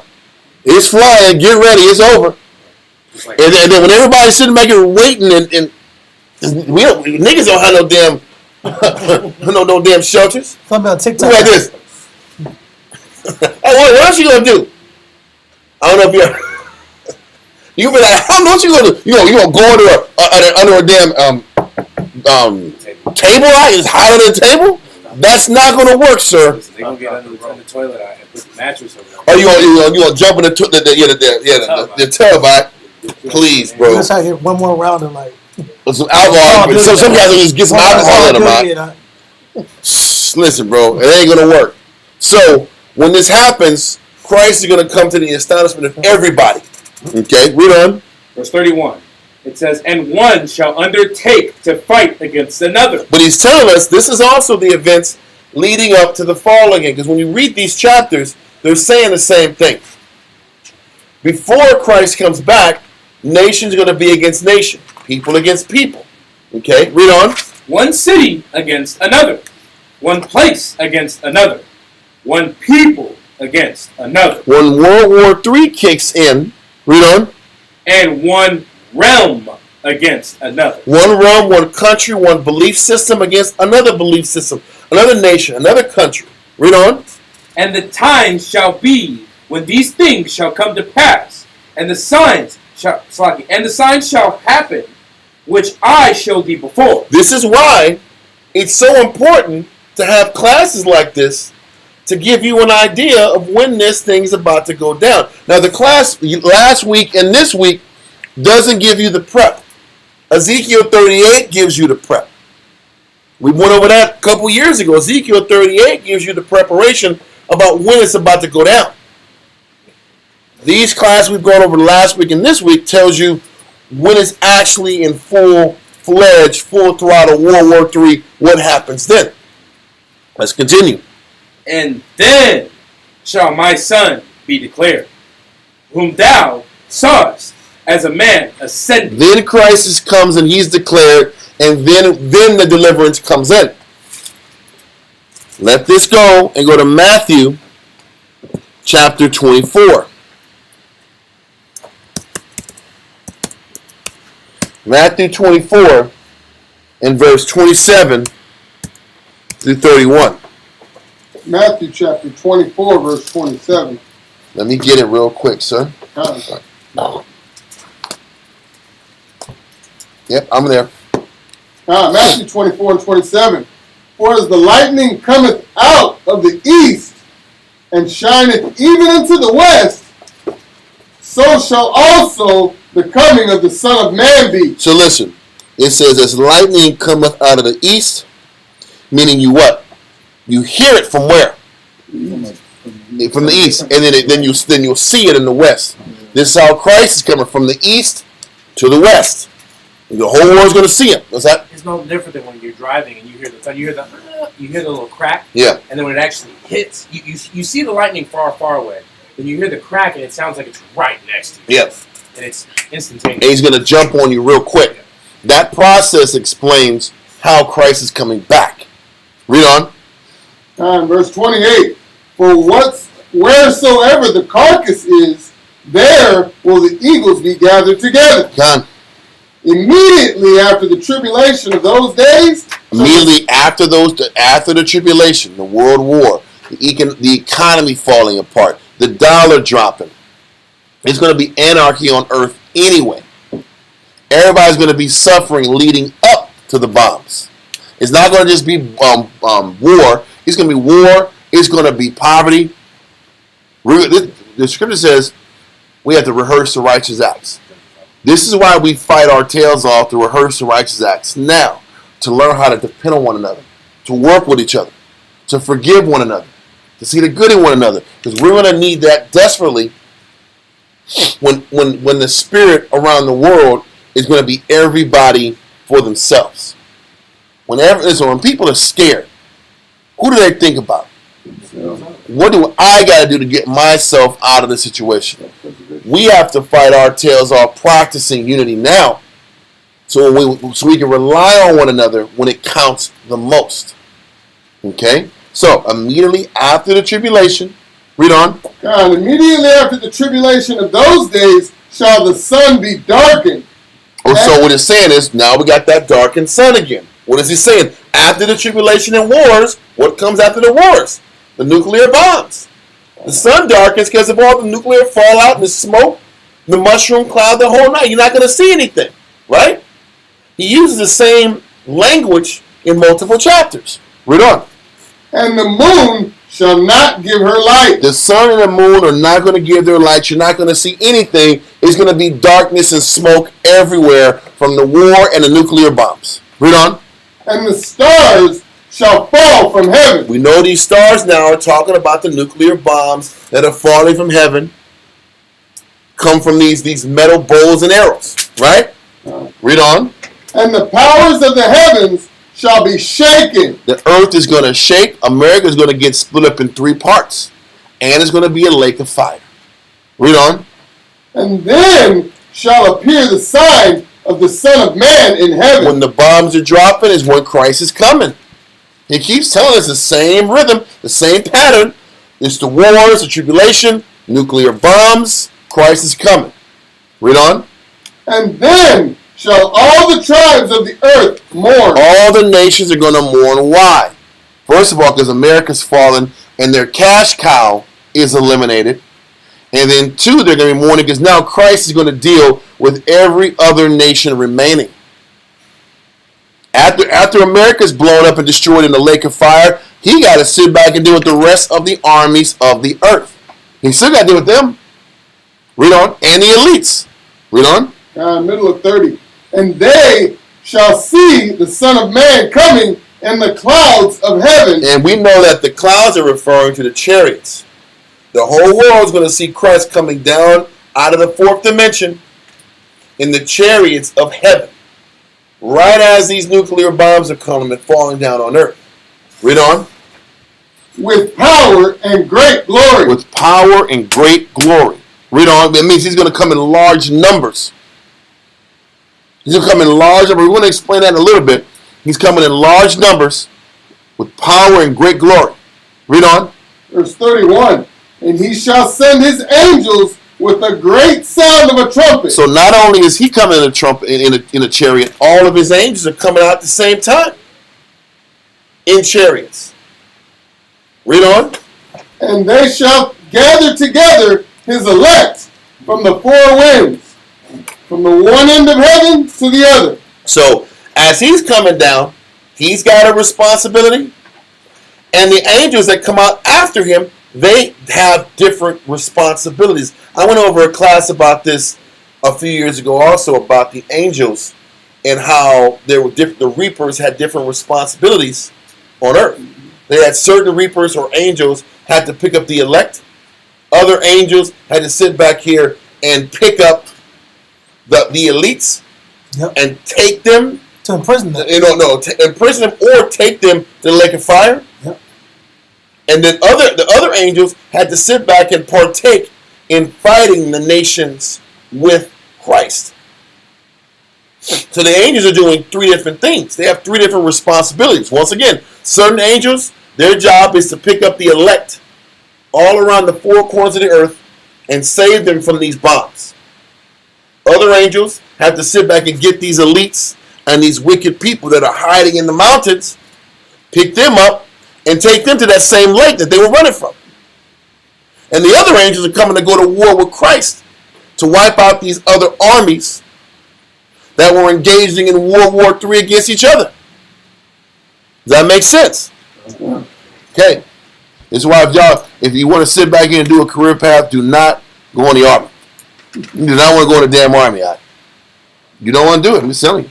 But let's keep. Did we finish with verse 31, right? God, that was finished. It's not the time. Now we're going to 2nd Ezra 13, verse 1. We're going to be doing 2nd Ezra 13, verse 1 through 11. And we're going to be stopping and breaking it down and giving some edification. All right. 2nd Ezra chapter 13 and verse 1. Okay. And it came to pass after 7 days, I dreamed a dream by night, and lo, there arose a wind from the sea, that it moved all the waves thereof. So he says there was a wind that, read that part again. Verse 2. And lo, there arose a wind from the sea, okay, that it moved all the waves thereof. So listen, let's do this. Let's go. The wind is destruction. We're going to prove that. Let's go to Revelation 7, verse 1 through 3. So we're saying there is a destruction or a wind from the sea, which is the nations. A destruction from the nations, from the world, that is moved in all the ways thereof. Read Revelations chapter 7 and verse 1. Come on, Revelation chapter 7, verse 1.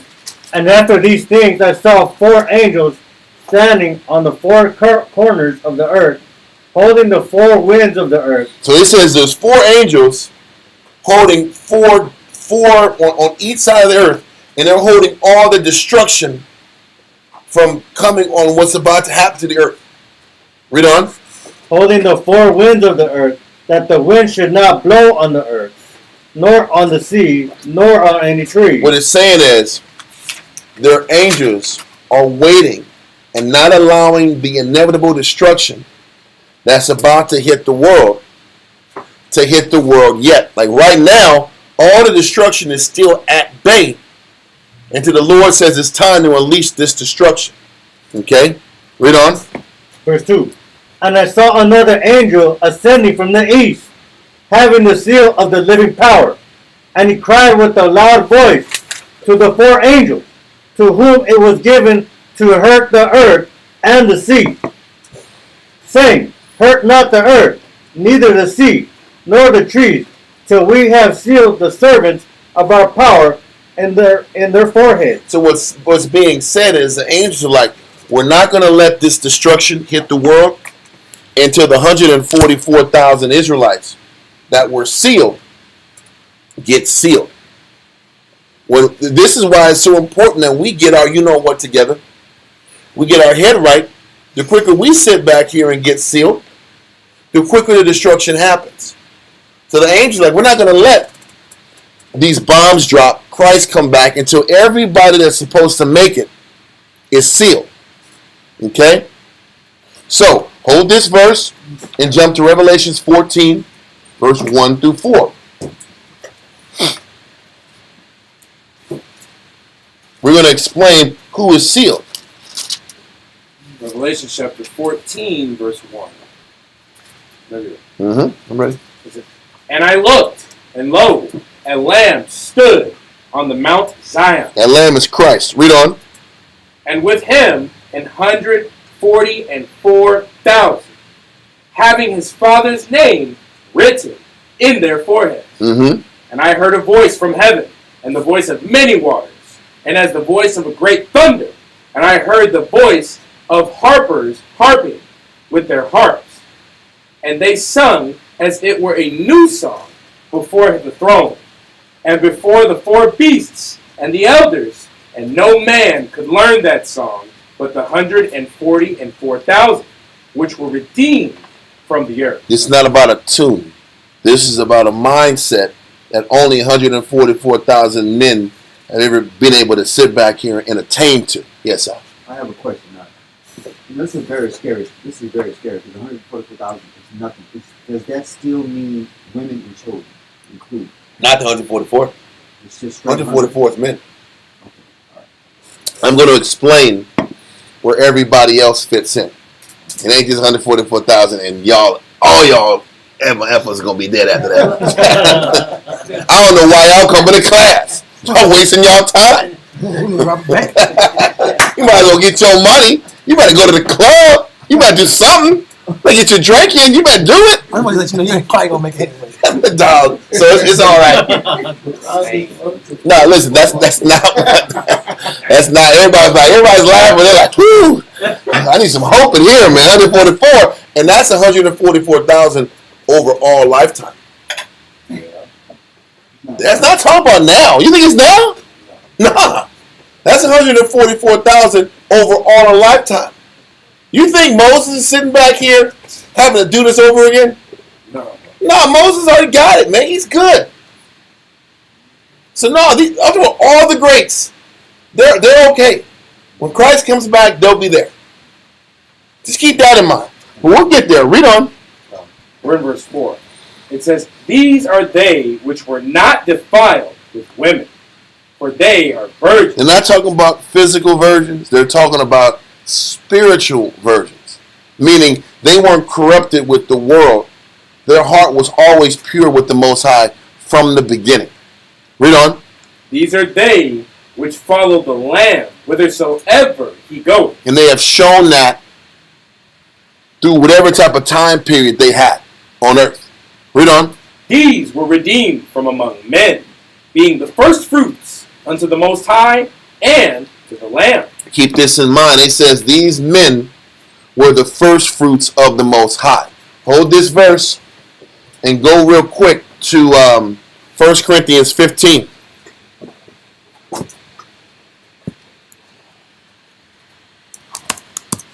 Ah, 1 Corinthians chapter 15. 1 Corinthians 15 and 23. Let me get this real quick. Just keep that first fruits concept in the back of your mind because it's important. 1 Corinthians 15, 23. God, 1 Corinthians chapter 15, verse 23. But every man in his own order, Christ the first fruits. Christ is the first fruits. But it is Christ and who are the first fruits? We just read in Revelation 14 that the 144,000 were the what? First The fruits. first fruits. So when it says Christ the first fruits, let me get there, 23. But every man in his own order, Christ the first fruits. Read on. Afterward, they that are Christ at his coming. So listen, he's going to have his 144,000 with him as the first fruits. And then the 1/3 of the nation afterwards is going to be delivered when Christ comes back. I'm going to say it again. Every man in his own order. Christ is the first fruits, but it's Christ and that 144,000. They are the first fruits on earth that are going to be delivered. And they're already in heaven. Or it's a very high chance that all of 144,000 is already lived and died. Okay?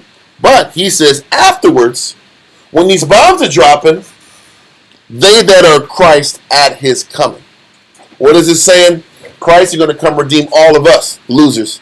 The ones that didn't. But the ones who was really about that life and really served the Most High, they earned that 144 position. They're going to be coming down when Christ comes down. Then the scripture said the dead in Christ shall rise what? First. They're going to be delivered first. The ones who died in Christ. Then everybody else gets their opportunity for salvation as the 1/3 at the end when Christ comes down. Does that make sense? That includes women and children. That includes women and children. That's the 1/3 is not just men. It's all just men, bro. The 1/3 is the women and We children. want to tell y'all. It's just That's us. him. That's his guy We talking just this. gonna make it. So the 1/3 is the women and the Okay. men and the families and everybody else who have earned it. Okay? Read verse 24 real quick. God, verse 24. Then cometh the end. Then cometh the end, and the end is a process. But the end, some of the end of The Edomite end of society. it's just the end in general. Read it. It's going to explain. Then cometh the end, when he shall have delivered up the kingdom to the Most High. Stop. So what's happening is we're reading this now, but we're going to explain it later. Christ and the 144,000 are already in heaven waiting. When the bombs drop, he's coming down with the 144,000. They're going to be delivered. The 1/3 of Israel is here sweating it out, sweating bullets. We get delivered, hopefully by the grace of Heavenly Father. Then the end's going to come. There's going to be a process that leads us to the end. Once this process is complete, then Christ can say, okay, now the world is in a peaceful, godly mindset for you, Heavenly Father, to receive it. And now the world is yours. But Christ has to put the entire world in order before it is ready to be given to the Heavenly Father for him to take it as his. Is that? One more question. Yes. So when he said that tall man was standing and he was placing crowns on them. That's later. That's not already now. sealed, though. Huh? Is that the one that's already sealed? No, that's at the end. That's at the end. There's many steps that leads up to the palms being done. Because don't forget, we got to get purged in the wilderness. Oh, yeah. So just because we get delivered Right, I forgot. the first time doesn't mean we're done. Nope. We got to get delivered Then we got to get purged to see if we're really about that action. And after all that happens, then we get the palms at the end. So the end is vague, but there's a lot to the end. We're just scratching the surface of the end. Just because Babylon's burning and split in 3 pieces, we're just getting started, man. That's why it's going to be like a 5-week class. And they all like, damn, we're talking about end times for 5 weeks. We might have to. Unless y'all, we can do other stuff if y'all want. Probably half of y'all want to do new stuff. I don't want to do this. Half of y'all like, yeah, let's get this new stuff out of here. I don't want to do this crap. It's bad news. Anyway, okay, so that's just for us to understand down the line. Let that go and go back to verse 2 in 2 Ezra 13. 2 Ezra chapter 13 and verse 2. And if somebody give me Revelation 17 and 5, I will need that. 2 Ezra chapter 13 and verse 2. And lo, there arose a wind from the sea, that it moved all the waves thereof. So he says, there arose a wind, meaning a destruction from the sea. Let's prove what this sea is. The sea is referring to the nations in the world. Give me Revelation 17 and 15 to prove that. 17 and 15. Revelation 17 and 15. And he said unto me, the waters which thou sawest. The waters, the seas, the same thing. Read on. Where the horse sitteth are peoples and multitudes and nations and tongues. The waters is referring to the nations. Okay? So when it says the wind, in verse 2, it says the wind, there arose up a wind from the sea, and it moved all the waves thereof. It's destruction coming unto the nations. We read in Revelation 7 that the winds were being kind of held back until the chosen and the anointed were chosen. So, okay, back to your question. So when do the 144,000 go to heaven before the bombs? Then the elect get taken out during the bombing. So, real quick, we're going to explain a little bit later. I can't say without a shadow of a doubt, but the 144,000, for the most part, are already with the Heavenly Father. They're already with Christ. 140. Listen, a lot of us walk around here thinking we're 144,000. We ain't done. Well, what have we done at the magnitude of King David? Even Solomon at his best. Nehemiah, Ezra, Samuel, Elijah, Joseph, Joshua. All the martyrs. Did we really? All the martyrs, Stephen, Paul, Jews and Maccabees. all the 12 disciples. We really think we sat back here and did works of that caliber? A lot of us talk like we're these super holy men. We can't keep basic discipline. We can't read the Bible for longer than 10 to 15 minutes. We can't see the Most High in a good light. And with 144,000, what have we risked for the Lord? These 144,000 risked their life. They put their life on the line for the Lord. What have we done? Quote some scriptures and call the white man the devil that the Bible speaks of? And that gives us we're just justified now to get the 144,000. What have you given up? Now maybe if you're martyred for the Lord's sake, you might have a shot. Because there will be martyrs. Maybe if you're martyred, you'll be part of 144,000. But you can't classify yourself as great. You're lucky, we're lucky, if we're the 1/3. And that's how we have to look at it. So the 144, more than likely, are already there.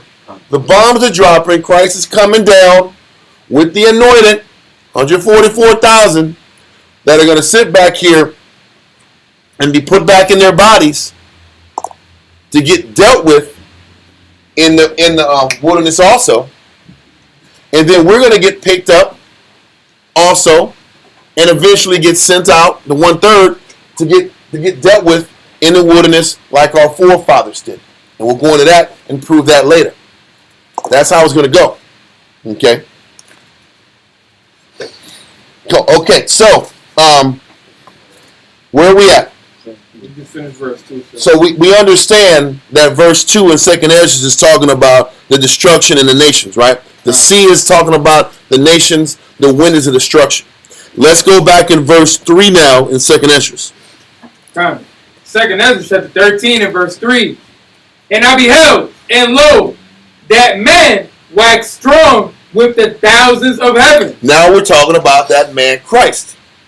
We read it in Matthew 24. We're reading it now. This man waxed strong with the thousands of heaven. He's talking about the angels and the chariots that he was rolling in. Read on. And when he has turned his countenance to look, all the things trembled that were seen under him. So he says, as he's looking at all of the creation that he's about to encounter, everybody's trembling and is in fear. Can you imagine thousands of chariots coming out of the sky, and they didn't have a definite beginning, but neither is he coming out of the sky? How scary that'd be! That's why I said it was a wind coming from the nations. You don't know where it's coming from. It just appeared. This destruction just appeared in these chariots, and you don't know what they're going to do. That will put anybody in fear. Everybody's already in a heightened state of fear as it comes anyway. Okay. Are we done with that verse 3? Come. Hold that verse. Go to not Matthew, slacking. Verse 25 and 26 of the same chapter. Yep.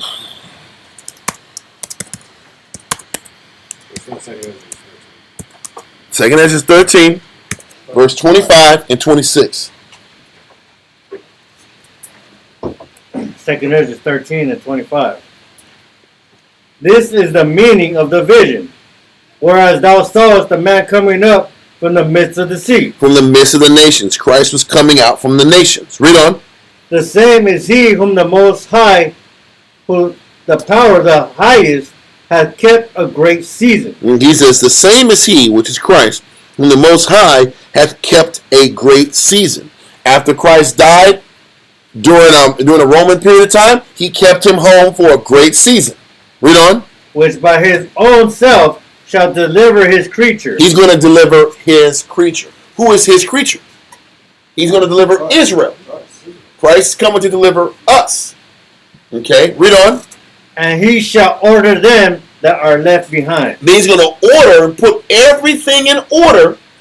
All the people left behind after these bombs drop, he's going to put everybody else in order, like I said. He's got to put things in order for him to present the world back to the Most High and say, now it's ready for you to rule. So he got to put everything in order. How is he going to put things in order? We read earlier in Matthew 24 how these angels have different responsibilities. This chapter in chapter 13 is about the angels working with Christ, wiping out these nations that are warring against Christ, and all the armies that are on earth still. He's coming at them right now. All the armies. We're going to prove that. But first, let's go to Psalms 68 and verse 17. Psalm 68.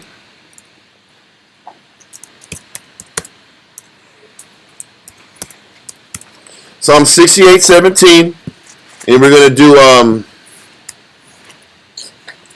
Isaiah 31 and 5. Yeah, just give me Psalms. Psalm 68, verse 17. The chariots of the Most High are 20,000, even thousands of angels. Can you imagine 20,000 chariots in the sky at one time? And there's thousands upon thousands of angels inside all of these 20,000 chariots. These vehicles that are in the sky coming out of the fourth dimension. Listen, there's certain chapters that I'm not going into today that tell you that there's chariots that are going to be coming out of the water. There's going to be chariots coming out of the water, coming out of the sky. There's going to be a full-scale invasion, and everybody's going to be losing their damn mind. On every level. On every damn level. Okay? This is why I said this is going to be the time when the Most High finally produces that fury and indignation that he's been holding on to for generations. Okay? Since Christ died. Okay. Let's go to Isaiah 31. Isaiah chapter 31 and verse 5. Yep. As the birds fly. As birds flying. How do birds fly? In V formation. Birds fly in V formation. Read on. As birds flying, so will the Lord of hosts defend The Jerusalem. Most High is going to defend Jerusalem with all the chariots operating in V formation, with Christ being the point man in his chariot. They're going to sit back here. This is how they're going to look coming out of the waters and out of the land, out of the air from the fourth dimension. They're coming out like this in a V formation. Okay? Let those two verses go and go back to verse 3 in 2nd Ezra 13. 2nd Ezra 13 and verse 3. And I beheld, and lo, that man waxed strong with the thousands of heaven, and when he turned his countenance to look, all the things trembled that were seen under him. And that's it. Why was everybody trembling when they saw it? Hold this and go to 1 Thessalonians chapter 4. 1 Thessalonians chapter 4, verse 16 through 17. 1 Thessalonians chapter 4, verse 4, chapter 4, verse 16 through 17. 1 Thessalonians chapter 4, verse 16. It says, For the Most High himself shall descend from heaven with a shout. So he says Christ is coming out from heaven, out of that fourth dimension, in that V formation, with 20,000 chariots in a shout. Now I don't know why everybody's so damn scary and dreadful when he comes out. Because they're going to hear his yelling. Can you imagine that? He's coming out in a shout, in chariots and spaceships. This is going to be scary. Listen, he's going to be yelling. Everybody can hear him. What kind of voice you got for the whole world to hear you? Different time zones and area codes are going to hear you. I hear yelling in different area codes. Listen, you know how serious that is? How scary that is? Listen, man, keep going. So for Christ That's on top himself, of all the fear of the nukes. All the nukes are happening. The nukes are happening. Christ is coming out. It's all this is stacking and stacking and stacking. It's dramatic. It's scary. The fear is stacking on all levels. The nukes alone is enough. Do you see the angels?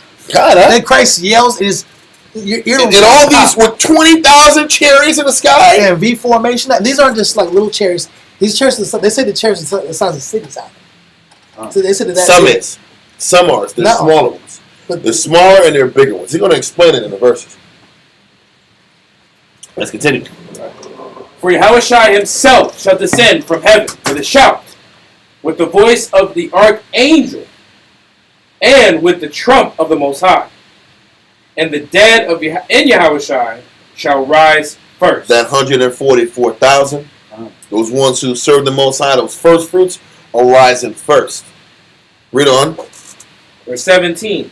Then we which are alive and remain. That 1/3 of the men and women and children that are alive and remain, read on, shall be caught up together with them in the clouds. We're going to get caught up and beamed up with them in the chariots.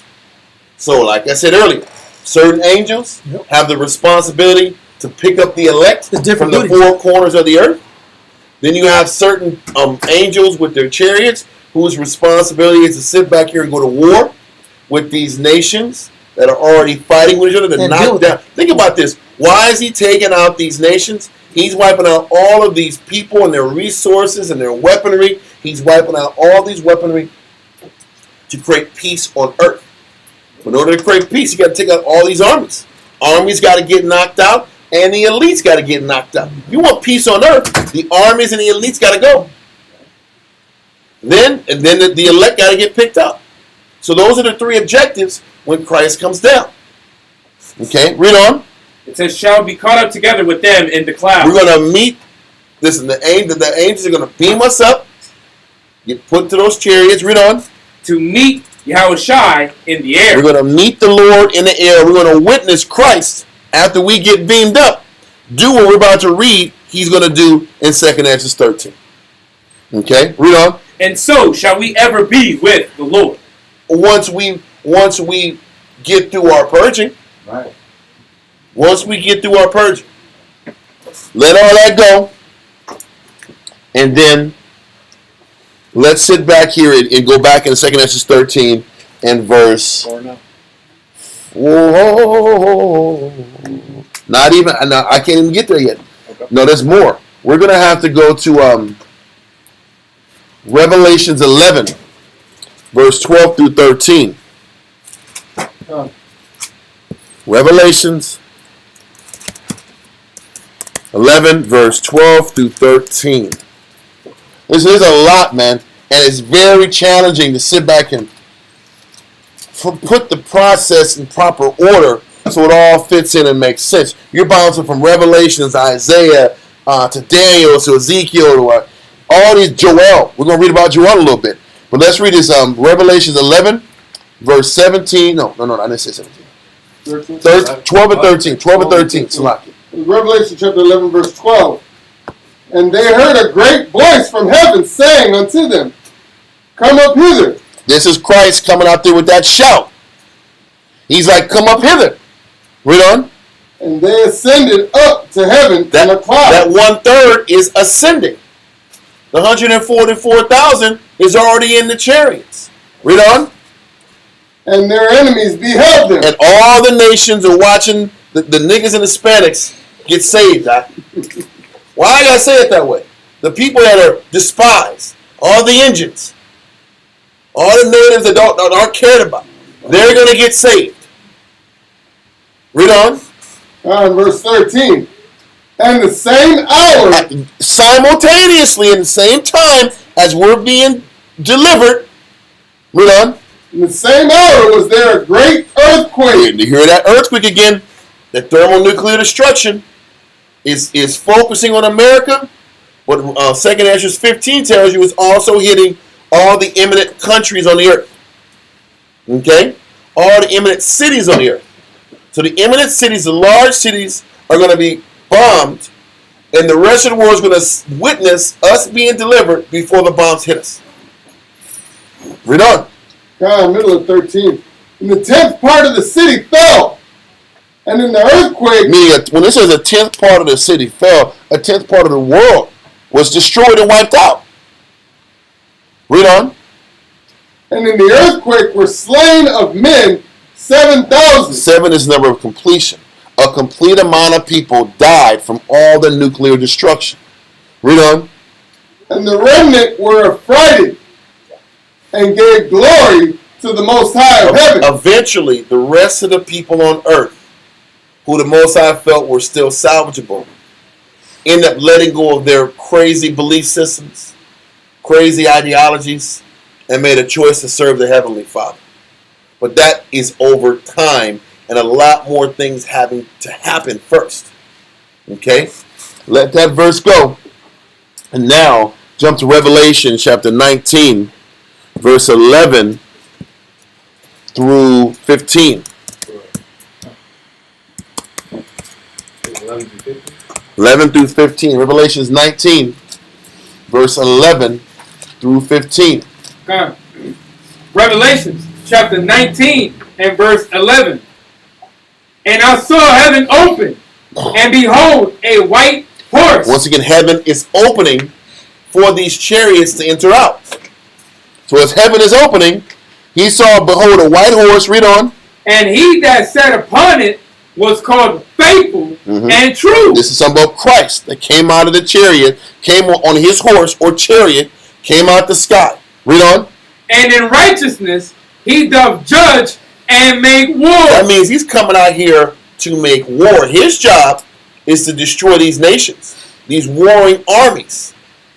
He's coming out to destroy the warring armies and to wipe out these elites that have been the brainchild behind the downfall of the world. He's coming to make war, not make peace yet. Read on. Verse 12. His eyes were as a flame of fire, and on his head were many crowns. He was the King of Kings, Lord of Lords. Read on. And he had a name written that no man knew but he himself. And he was clothed with a vesture dipped in blood, and his name is called the Word of the Most High. And the armies which were in heaven followed him upon white horses, clothed in fine linen, white and clean. So what he's saying is the armies, which are the angels of heaven, followed Christ, and they were clothed in white garments. So we had 20,000 chariots and thousands of angels that were following Christ as he came out of the sky. Okay, read on. Verse 15. And out of his mouth goeth a sharp sword, that with it he should smite the nations. Now we're reading that he said it's a sharp sword here, but really it was his weapon that he had in his chariot was referred to as a sharp sword. Here, other chapters you're going to read that this weapon is fire. Whether it's fire, sharp sword, it was his tool and instrument to destroy. If I'm a prophet from this old time, how am I going to explain a laser beam and something coming out that's killing people? That's a sword. That's an instrument of death. So what he's saying is that this instrument of death is going to be wielded by Christ. That's what he's saying. So read again from the top, verse 15. Revelation chapter 19, verse 15. And out of his mouth goeth a sharp sword, that with it he should smite the nations. And he shall rule them with a rod of iron. He's saying he has to come here and come out the sky with the initial focusing of putting these nations in slavery and captivity and destroying the system that has been erected. This is what Christ is coming to do. He's got to wipe out the armies. He's got to wipe out the elites. Then he can start working on us. And then after he works on us, he's going to come back and deal with the remaining people on earth and reteaching them. But you can't even begin to teach until you purge all the wickedness from around you. So he's going to purge all the negative elements on earth. Then he's going to purge Israel. Then he's going to come back and reteach the rest of the earth. Then there'll be peace on earth. It is a process, yes. I was gonna say, and that makes sense because you read in, Kings, Chronicles, all the stories in the Old Testament, we were given the orders to what? Or kings were given the orders to wipe out everything. And they would do it, but they would leave a remnant. And then we would fall under this cycle of just falling over and over and over again. So when Yahushua Christ is getting the order to finally fulfill that, he's making sure he's on his job. And he's making sure he's doing it the right way. The right way. It should have been done the very first time, very at the beginning. So this is why initially he's coming to make war, and he's going to rule them with the rod of iron. Right. Read on. And he treadeth the winepress of the fierceness and wrath. If you're treading a wine press, that means you're stepping on a bunch of grapes. Your garment's going to be what? Bloody. Soaked. Red. Yeah.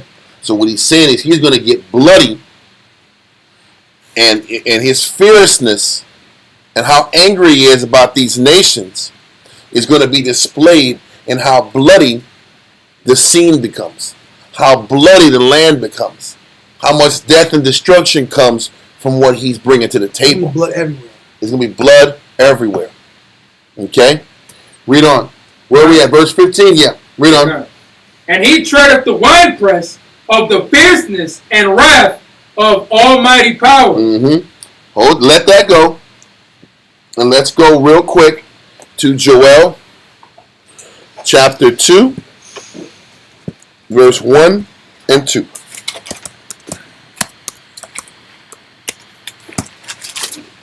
We're going to be going back and forth in Joel for a little bit. What was that again, Joel? Joel chapter 2, chapter 2, verse 1 and 2. Joel chapter 2 and verse 1. Blow ye the trumpet in Zion, and sound an alarm in my holy mountain.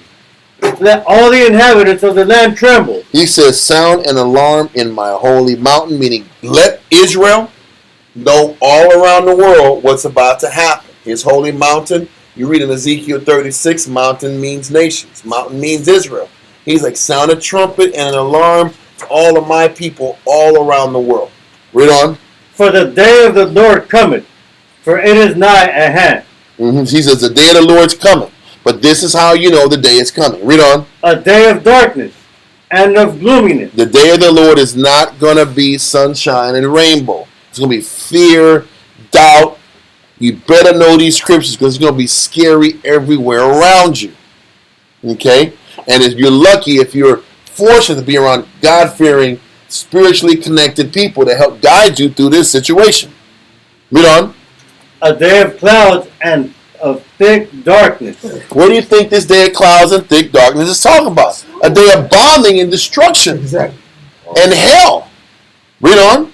As the morning spread upon the mountains, Mm-hmm. a great people and a strong, there hath not been ever the like, neither shall be any more after it, even to the years of many generations. Let's break this verse down real quick. I have one question. Mhm. So when it says the sun shall cease to shine and the moon will cease to shine, Mhm. that means it's not going to be a daytime for a long period of time. Well, this is going to be smoke, perpetual smoke Yeah. up in the sky. You're not going to see it.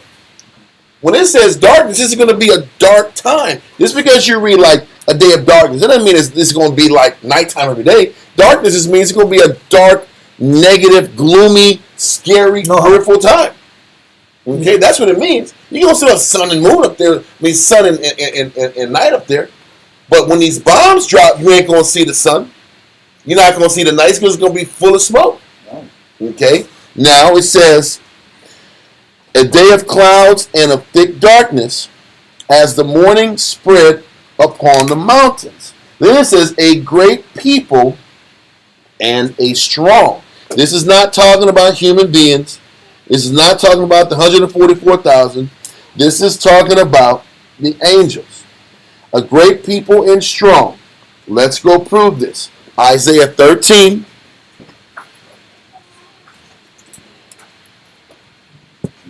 Verse 3. Verse 3 through 6. Isaiah 13. 3 through 6. Isaiah chapter 13, verse 3. Let me get there real quick. Cool. I'm ready. Isaiah chapter 13, verse 3. Mm-hmm. I have commanded my sanctified ones. I have also called my mighty ones. So listen, Christ, or the Most High, has called his mighty ones. Another word for mighty is what? Strong. We read in Joel chapter 2, a great people and a strong. Now we're going to tie this in. Read verse 3 again, Isaiah 13 and 3. Isaiah chapter 13, verse 3. I have commanded my sanctified ones. I have also called my mighty ones for mine anger. At this time, he called his angels, his mighty ones, his strong ones, for his day of anger. He's using these angels to execute the wrath the Most High wants to put on this earth. Read on. Even them that rejoice in my highness. Who rejoices in his highness but the angels? The angels obey everything the Lord says. I'm bringing these strong individuals who rejoice in my highness for this great war. Read on. The noise of a multitude in the mountain. Don't forget, we're not even purged yet. Why is he going to use us to do this? We're not purged. We're not even ready to execute judgment. We've been hearing Israel, we're going to be killing these nations. No, we ain't. Shut up. We're not. Can we sit back here and let the Lord do it? Didn't the Most High say in Zephaniah 3 and 8, wait upon who? The Lord. Me. Him. We're going to watch it first. And then when we're purged and vetted, then we'll be dispersed to put the rest of the world in order. But this initial day of anger is Christ, the Most High, and the angels. Does that make sense? Makes sense. Okay, so let's keep going. Israel wants to make this sometimes fantasy land. Right? It's not. Okay. The noise of a multitude in the mountains. Okay. Like as of a great people. Hold on. Am I going too far, too fast? We're in verse 4. I know. Read verse 4 again. Isaiah chapter 13, verse 4. The noise of a multitude in the mountains. like as of a great people, Mm-hmm. a tumultuous noise of the kingdoms of nations gathered together. Mm-hmm. The Lord of hosts mustereth the host of the battle. The Most High is mustering all the angels for this battle in these 20,000 chariots and these thousands of angels ready to go to war in this V formation. Read on. They come from a far country, Mm-hmm. from the end of heaven. In heaven. And they're coming from out of the sky. Out of this world. They're coming from out of the world, from the end of heaven. Yeah. A place where you can't reach You to. can't get there with a rocket ship. That's what I'm You saying, like- Exactly. You can't make it there, huh? They're coming from another dimension to go to war Yeah. to fulfill the Most High's great anger. Come on. Read on. Even the Most High, or even the Lord, and the weapons of his indignation. The weapons of the Lord's indignation is what? Are these angels. Those are the weapons of the Most High's indignation. That's his powers, huh? Listen, his creation, these angels will come down here and whip on these nations and put this world in order. Hey, you can't. I don't care how much technology you got. I don't care how many laser beam weapons, sonic weapons, super duper technology, black matter rays, and Antimatter. satellites that shoot super lasers and hydrogen bombs. You're not gonna do it. You can't do it, angel. No, you're not going to win. You're going to take it out. Okay? So, let's read verse 6. Isaiah 13 and 6. Howl ye, for the day of the Lord is at hand. You better be afraid, because the day of the Lord is coming. Read on. It shall come as a destruction from the Almighty. Listen, when you read this, doesn't it realize how your problems are insignificant as hell? Yeah. Whatever the hell you're going through, does it really matter? Who No. cares, man? Who cares? I was bothered today. Who cares, man? Listen, I'm not trying to be insensitive, but who cares, man? Who the blankety blank cares? And you sit back here reading about this real stuff that's about to happen sooner than you think. Let's continue. So he says, "How for the day of the Lord is at hand? It shall come as a mighty. It shall come as a destruction from the Almighty, with the use of these angels." Let's go back to Joel chapter 2 and verse 2 again. Joel chapter 2 and verse 2. A day of darkness and of gloominess, a day of clouds and of thick darkness, as the morning spread upon the mountains, a great people and a strong. Listen. During this day of darkness and this day of bombing and destruction, these angels are going to be coming right with Christ. This strong army of angels. Read on. There hath not been ever the like. You've never seen an army of angels descend from the earth at this magnitude and level. Now, we've read at different times in history about angels in chariots.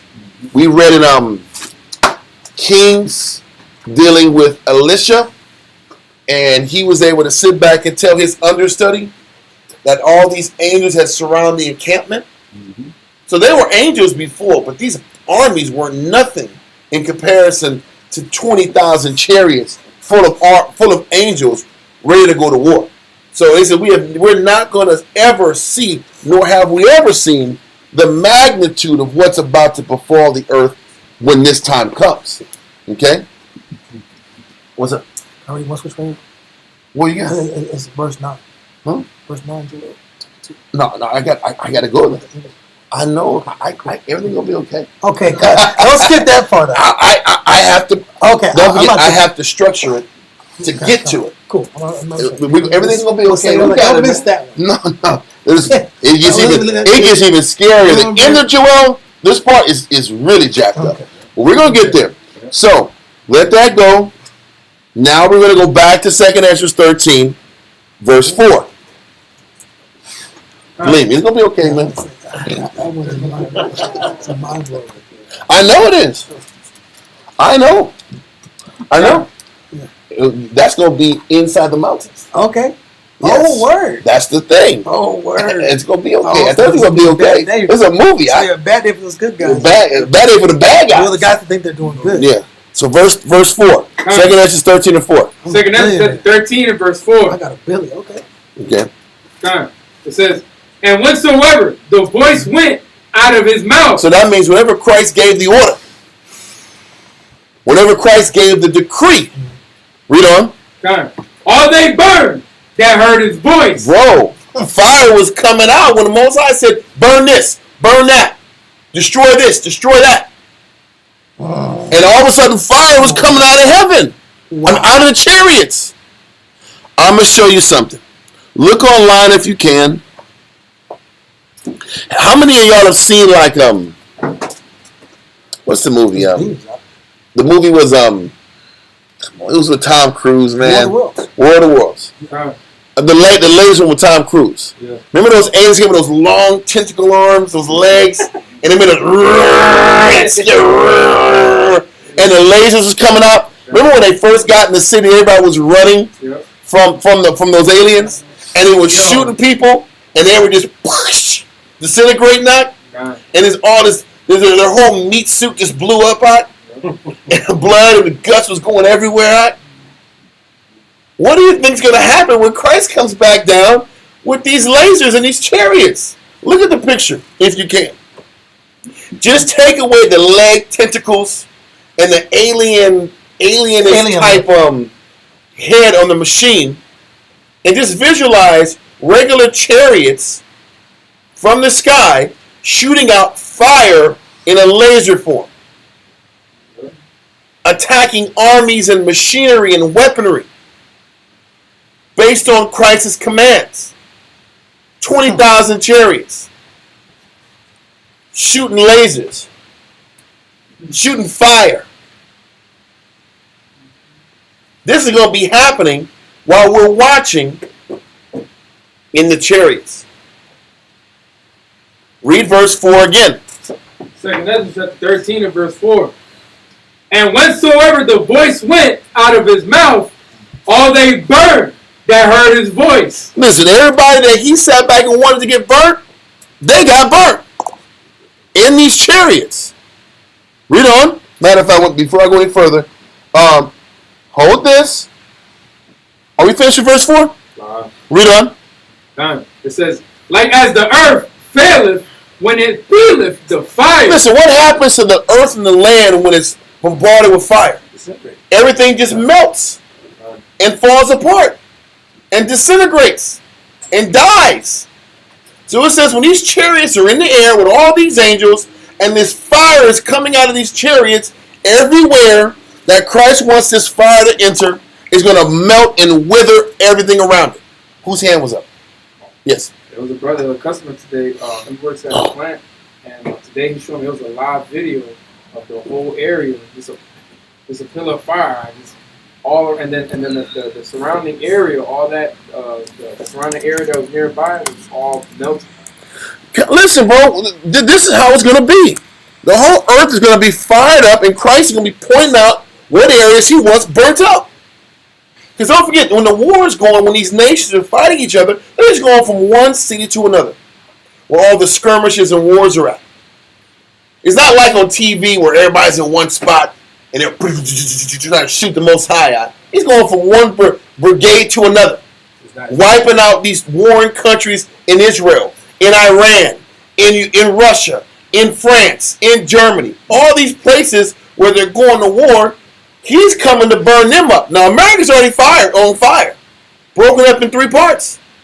But now he's going all around the rest of the world, wiping out these nations' armies, and their armaments, and their weapons, and everything they can use to subjugate the world back in. This is why he's wiping out their weapons too. So they won't have anything else to try to use to put the rest of the world back in subjugation. This is why he's going at the nations and the elite. We'll explain the elite later. Okay. Read Isaiah 66 in verse 14 through 16. Isaiah 66, verse 14. Yep.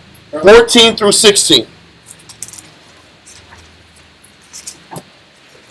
Now in Isaiah chapter 66, verse 14. And when ye see this, your heart shall rejoice. Listen, read verse 13, so this can be put in context. Verse 13. And everybody ain't going to sit back and rejoice when this crap happens. Read that. Isaiah chapter 66, verse 13. As one whom his mother comforteth, so will I comfort you. and you shall be comforted in Jerusalem. So the 1/3 that makes it, you're going to be comforted. The 1/3 that's in the chariots, comfortable in AC, while all this is happening, they're going to be comforted. Read on. Yeah. Verse 14. When you see this, your heart shall rejoice. When we see all these nations getting wiped out, all these weapons of mass destruction getting wiped out, when we see these nations being put back in order and these elites being wiped off the face of the earth and being destroyed, our hearts are going to rejoice. That's going to be the day that we sit back here and can be proud again. But are we the ones doing it? No. We're watching it and witnessing it and finding joy that the Most High has finally come through and is switching and turning the world right side up. Vengeance is mine, said the Lord. It's the Lord and them angels, not us. We didn't do nothing to partake in their destruction and downfall. Your karate is not going to matter. Con. Your karate is not going to matter. Karate goes this, all the nations. The karate act? But some of us think that they're going to get their martial artists to go out there. I've heard it before, but they're going to power up like Goku out, and they're going to go in here and do these nations out there. Oh, yeah. Brothers have always put the devil like that. Kung Fu fight, now get out of here. A nation like this and just armor up and they start. We're not going to Goku through it. They're going to sit here and break. We're going to be somebody crying like some ladies out. Yeah. We're going to be crying like some ladies, glad we got on the bus. Yeah. That's what it's going to be. My brothers have said for years, they're going to sit here and start body slamming. That's fairy tale stuff, huh? I know, you're right, but that's fairy tale. Back so I can just, like, that's cool, bro, but. That's not the truth. So, when we see the nations falling and these armies being wiped out and demolished, he said, your bones shall flourish like an herb. Read on. And your bones shall flourish like an herb, and the hand of the Lord shall be known toward his servant. Then the whole world's going to know without a shadow of a doubt why you suffered and sacrificed for the body for so many years. Why you denied your flesh. Why you served the Lord with gladness and joyfulness of heart. Why you chose not to be selfish and cruel and about what you want. Now you're going to get the confirmation we've always wanted. Read on. And his indignation toward his enemies. Verse 15. For behold, the Lord will come with fire, and with his chariots. The Lord's going to come with fire and with his chariots. But his own. But it's the fire from those chariots. Yeah, I'm saying the nuke fires first, and then the nuke fires first, and then Christ's chariots of fire are coming next. It's both. Yes, it's not just one. It's both. America's already burnt. The prominent cities are already blown up with nukes.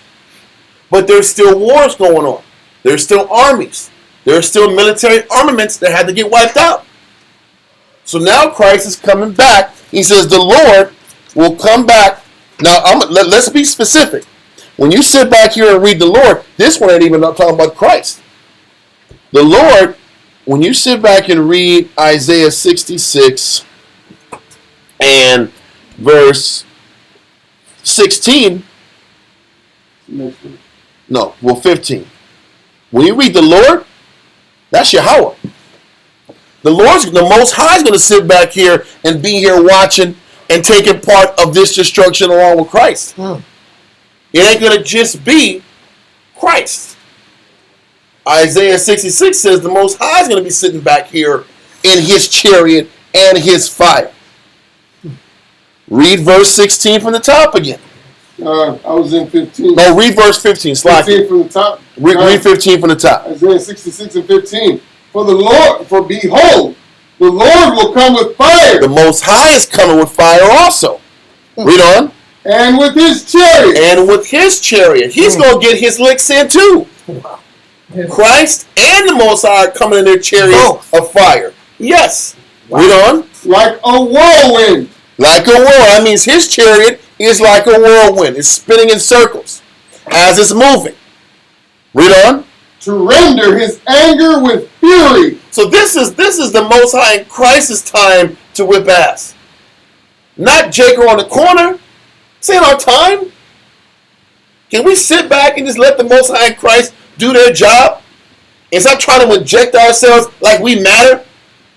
We're lucky he didn't give up on us and quit on us for all the sins we've been doing for generations. Can we just be cool that we're part of the show and watch it? Read on. And his rebuke Damn. with flames of fire. The Lord, the Most High in Christ, is going to rebuke the nations and the elites with flames of fire that come from the chariots. Read on. Verse 16. For by fire and by his sword will the Most High plead with all flesh. When you sit back and by fire and the sword, we're going to look up sword real quick. Number 2 and 3. Give me that real quick. Give me 2 and 3 definitions in the 1828 of what the sword is. Sword, 1828, Webster Dictionary, point number 2. Figuratively, destruction by war. He says, so the Most High is going to sit back and do what? He's going to plead. He said he's by fire and by his sword will the Lord plead with all flesh. He's going to deal with the nations based off of destruction through war against the other nations by the use of fire. He's going to war with these nations with his chariots that spew fire out on the nations. I'm going to push this little button again so we can see that laser beam. There we go. Okay? So, what was number 3? Point number 3. Vengeance or justice. The sword is vengeance and justice. So the fire, he's going to execute vengeance and justice by that fire from those chariots. But that's the Most High, and we're going to be reading about Christ in 2nd Ezra 13 as well. Okay?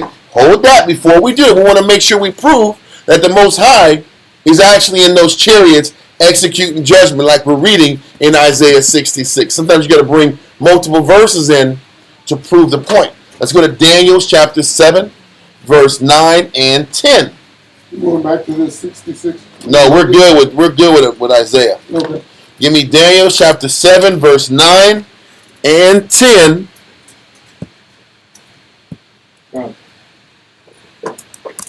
Daniel chapter 7 and verse 9. Read that.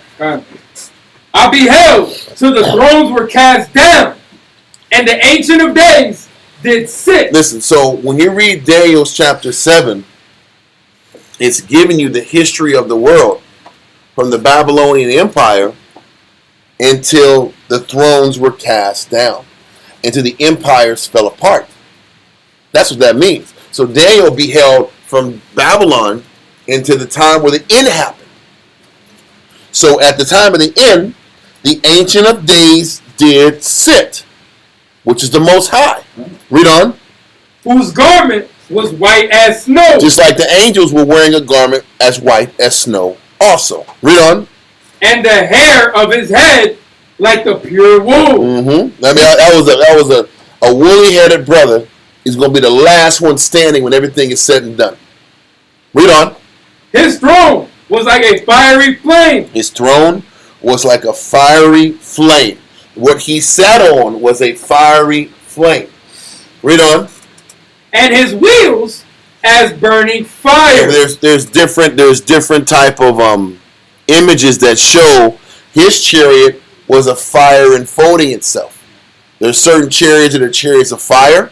There's certain that look like literal clouds. The chariots have different forms. So he says his chariot was a chariot of fire. Read on. Verse 10. A fiery stream issued and came forth from before him. We're going to put that laser beam out there. That damn laser, that fiery stream came from that chariot of fire that was sitting back here and destroying nations wherever he went. Wherever Christ went. Wherever these other chariots were going, that stream of fire, a stream of fire, fiery stream, however you want to pronunciate or enunciate it. Read verse 10 again. Verse 10. A fiery stream issued and came forth from before him. From before the chariot. Read on. Thousands ministered unto him. Thousands upon thousands of angels ministered to the heavenly Father. Read on. And 10,000 times 10,000 stood before him. There was 10,000 upon 10,000 angels ready to follow orders. Read on. The judgment was set, and the books were open. Listen, the books, who did wrong, who was naughty, who was nice. It was open, bro. It's time to sit back here, see what you did, and lay the hammer on you if you didn't do enough. No more talking, no more deals. It's over. No more repentance. By that time, you made your bed in it, now you got to sit in it. Yeah. So hold this verse. Another example of trying to explain the fiery stream. Go to Habakkuk, Habakkuk, chapter 3, verse 4.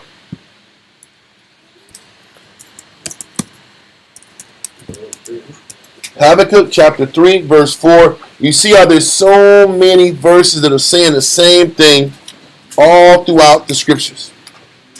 Habakkuk chapter 3, verse 4. Habakkuk chapter 3, verse 4. Let me get it real quick.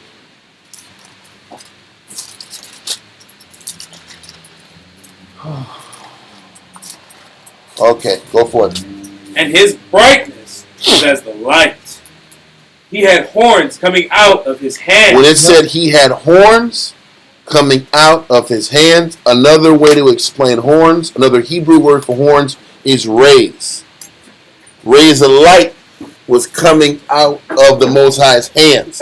That was that fire and those beams that were shooting out against those nations. They were rays of light.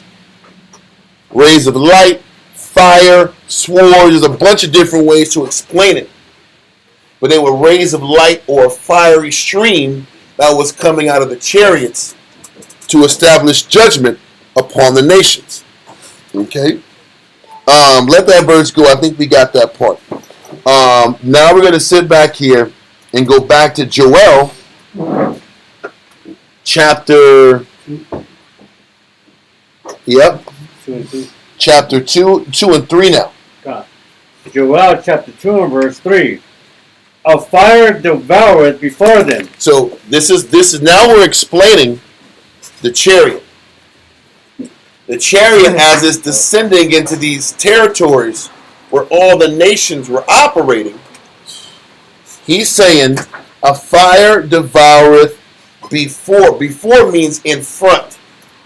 So the fire is being shot out from the chariots and is destroying all of the earth and the land and the soldiers and the military out in front of the chariot. The 20,000 chariots. Read on. A fire devoured before them, and behind them a flame burneth. So as the chariots are burning and destroying what's in front of them, as the chariots are passing by, what's behind the chariots? All the fire and destruction that's behind it. So these chariots are just burning and shooting with fiery streams, rays of light, laser beams, fire beams, whatever the hell you want to call beams. You're sitting back here and wiping out everything in front of it, and the aftermath is nothing but fire and destruction. It's a trail of destruction. Exactly. Read on. The land is as the Garden of Eden before them. Meaning the land is beautiful, harmonious, there's trees, there's birds chirping, everything's alive. And when them chariots start going past and them laser beams start going through, read on. And behind them a desolate wilderness. Exactly. Wow. And as it goes past, it was beautiful, now it's destroyed. And this is what's happening when these chariots come through. It's scary as hell. It's just going to be destruction all behind it. And he's going to be going through acres after acres, territory after territory, group of soldier after group of soldier, military installation after military installation. This is going to get wiped out that way. That's going to be scary as hell. Yes, sir. Just imagine just the sound alone. Listen, the yelling, the fire, the burning, the fire is going to be uncontrollable all around the earth. Because they're not all going to Jerusalem. They're going to all different pockets of the world that needs to get dealt with. That's why you got 20,000 chariots. It's a lot of to do it. It's a lot of cities. Every inch. Every inch is going to get judged. Whew. Okay, read on. Con. Yeah, nothing shall escape them. That's what we just talked about. Every inch is going to get covered. Every bad guy is going to get wiped out. Every military is going to get destroyed. Every nation that's out of order with their weaponry is going to get wiped out. Nobody escapes. Nobody does. Read on. Come on, verse 4. Hold on one second. Don't want to do 4 yet. Let's go back to 2nd Ezra 13 and 5. God. 2nd Ezra chapter 13 and verse 5. And after this I beheld, and lo, there was gathered together a multitude of men out of number from the 4 winds of the heaven to subdue the men that came out of the sea. There were different military groups that came together to stop fighting one another, start trying to come against Christ when they see these chariots descending. They're all coming together to go to war against Christ. And all this fire and these laser beams and these attacking chariots are going to be dispersed around the 4 corners of the earth to take out these armies that are stopping what their skirmishes in World War III to come at Christ. And they're all exposed. Though. They're all exposed, and everybody got a gun in their hand, and they're coming at them. Yeah.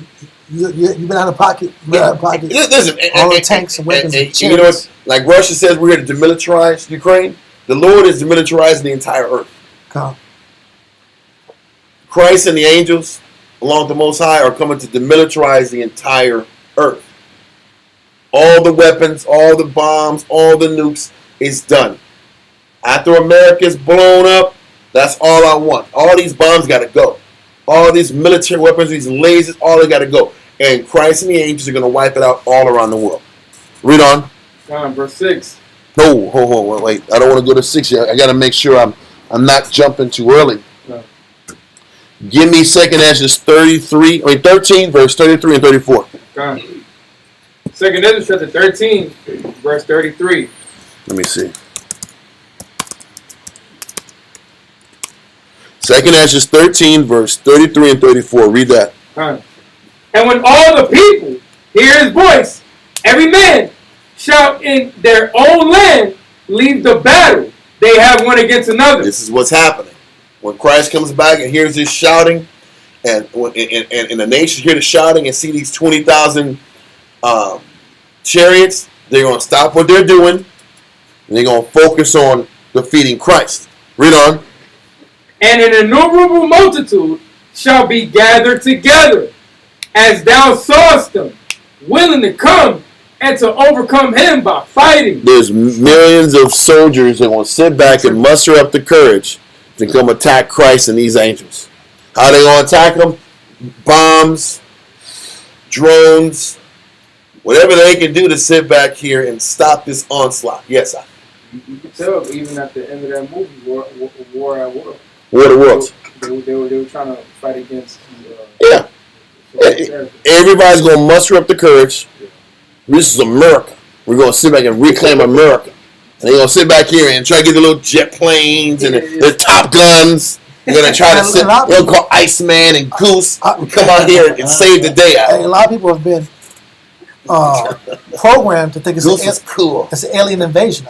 Yeah. Mm-hmm. You watch movie after movie, alien invasion after alien invasion. The guys with dreadlocks have come out. They They're have dreadlocks. prepping you. They're They have prepping you. dreadlocks. Aliens with dreadlocks out of the sky. Mm-hmm. They're prepping. They're subliminally prepping people to Come. fight an angelic invasion. To get ready. So all this stuff is going down. What verse we at? We're at we just finished 34. So they think they're going to overcome Christ and the angels through fighting.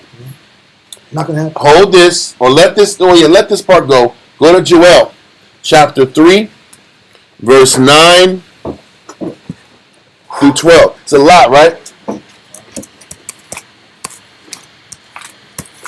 They don't pay not to make it, bro. They don't pay not They don't pay us to stop doing this work. Yeah, they don't pay to They don't pay to be selfish.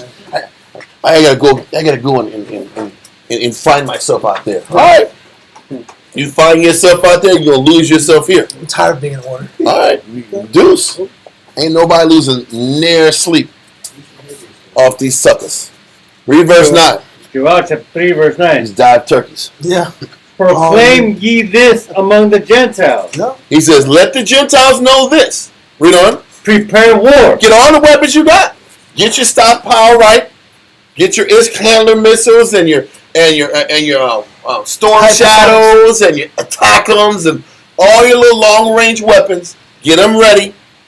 Stockpile them. Do as much as you can. Get your submarines and all weaponry on your submarines. Get it ready. Get your Satan IIs and all your nuclear bombs. Get them ready. Read on. Wake up the mighty men. Get all your soldiers and your Top Guns and your Rambos. Get them ready. They're bad boys out Yeah. It's even worse. It's even worse. I was trying to make it fictitious. That's even worse fictitious. At least Rambo had like some military training on it. You know, Will Smith and Marlon shoot like this in the air. Da, da, da, da. It's not going to The work. angels are here. We gotta fight back. Yeah. Let's keep going, man. Let all the men of war draw near. Let them come up. You see how all these verses are tying in? That's amazing. Joel's tying in to Second Ezra. Second Ezra is tying in to Revelations. Is all saying the same So it's thing. the same vision, just two different prophets. Different prophets are getting different slants of the same thing. Read on. Beat your plowshares into swords and your pruning hooks into spears. He said, man, get all your weapons or your instruments of farming and growth and health, turn them into weapons of war. Get ready, because when it's time, I'm going to wipe all y'all out. I'm going to clear all the armies off the board, all these elites off the board, ASAP. Read on. Let the weak say, I am strong. Gather all the courage you can. Read on. Assemble yourselves and come, all ye heathen, and gather yourselves together round about. Thither cause the mighty ones to come down, O Lord. Who are the mighty ones? Thither, he says, then, when you get all your weapons together and stockpiled, then the mighty ones are going to come down. The mighty ones are those who? Those angels we read about in Isaiah chapter 13. The mighty ones are going to come once you have all the weapon stockpiles you need. Read on. Come, verse 12. Let the heathen be wakened, and come up to the valley of Jehoshaphat. Come to the valley of decision, where the place where Christ decides to come take you out. Read on. For there will I sit to judge all the heathen round about. And the judgment is death. Through fire. Through lasers, through chariots that will burn everything around it. Does that make sense? Good. Let that go. And go to Revelations 17.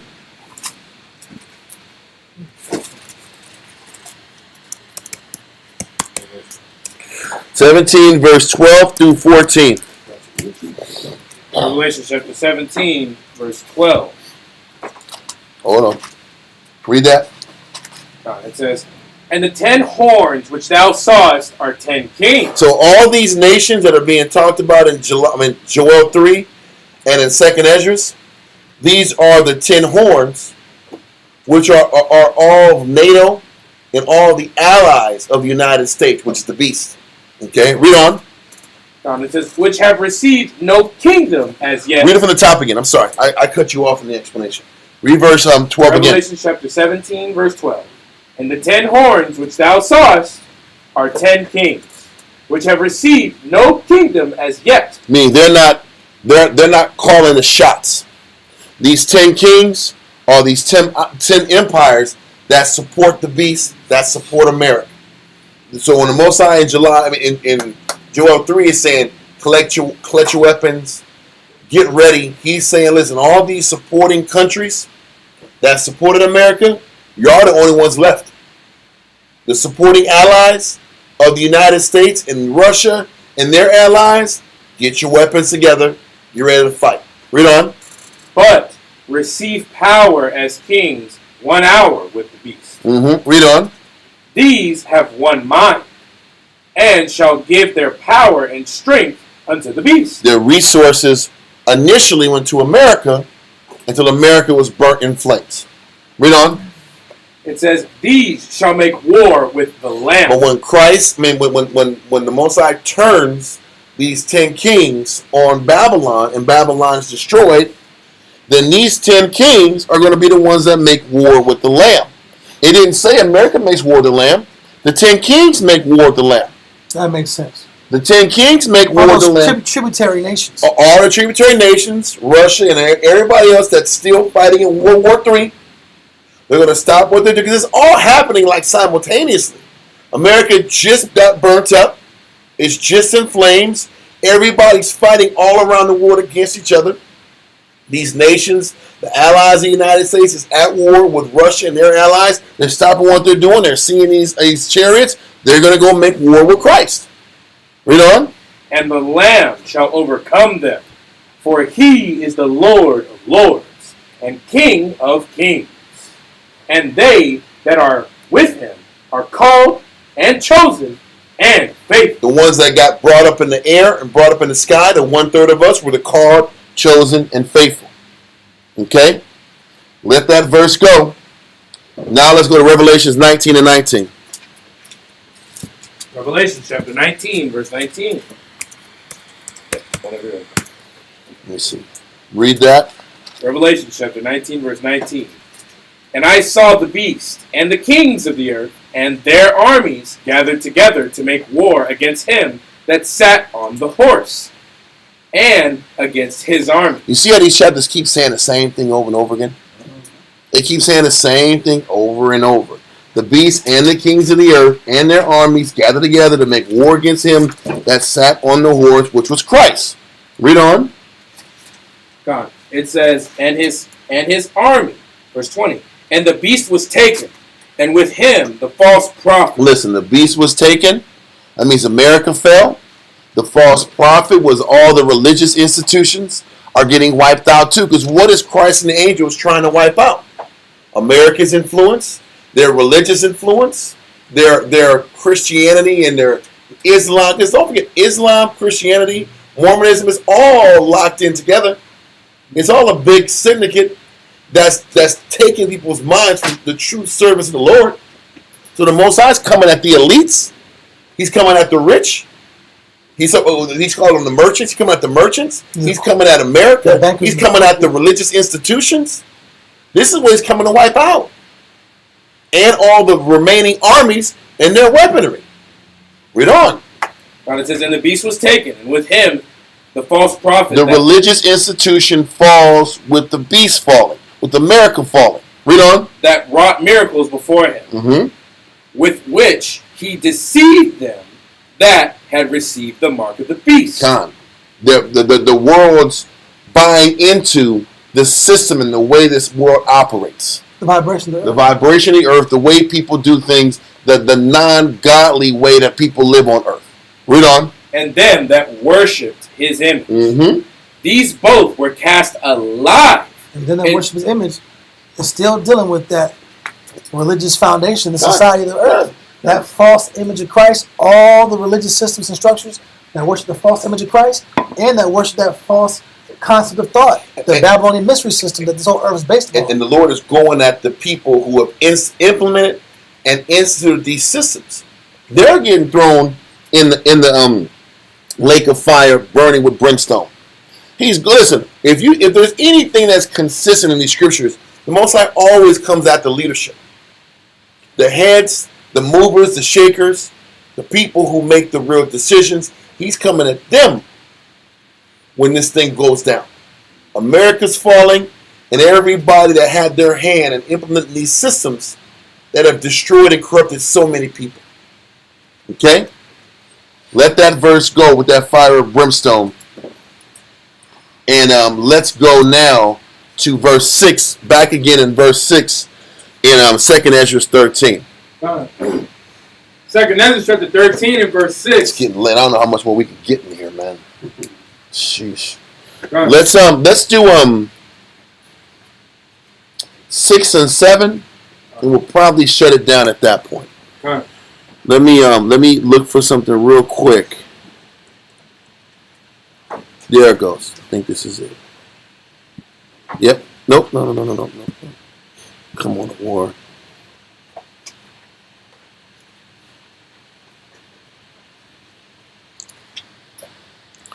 I could have. Come on, man. I know I had a better picture than this. Give me a little patience, y'all. That's whack. That's a hard image. Listen, By itself is still harder. I thought I had another picture of this, but I guess that's the one we're going to use. Okay. Function coming back is harder. Let's read that. Second, I'm going to read it. 2 Ezra chapter 13 and verse 6. But I beheld, and lo, he had graved himself a great So mountain. now he's talking about Christ. With all these chariots that are coming down, he said Christ graved, like he scraped out and carved. Grave means he carved a great mountain. Read on.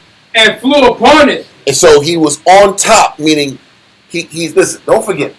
This sounds strange how he's explaining it, but understand people of biblical time never really saw anything like this before. So they're saying, listen,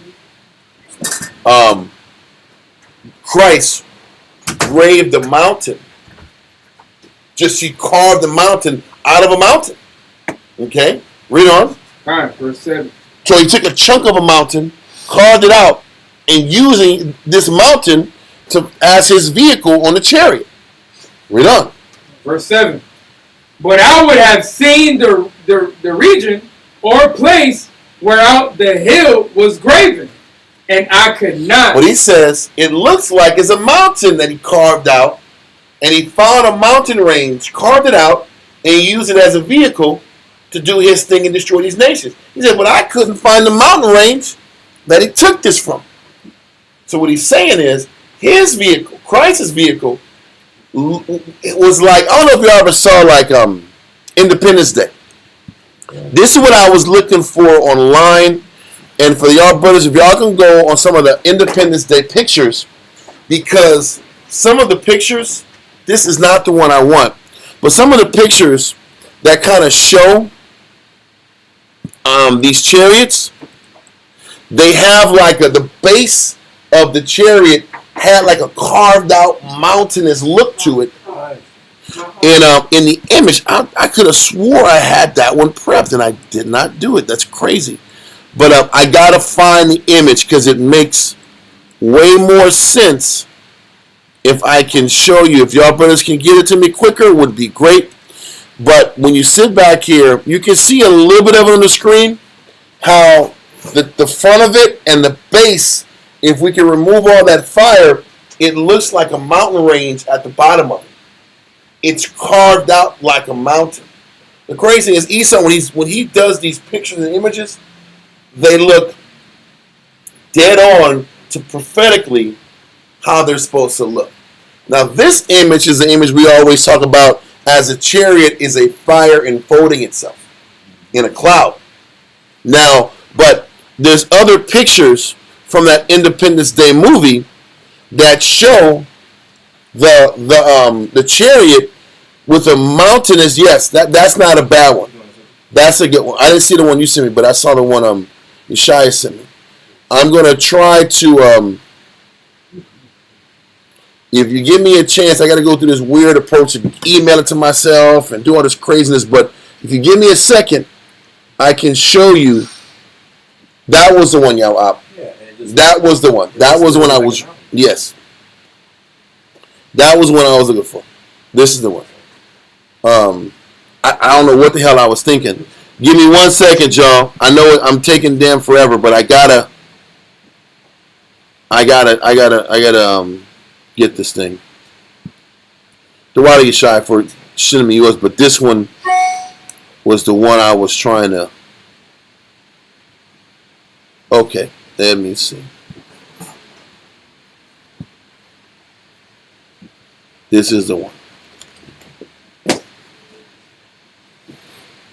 Yep.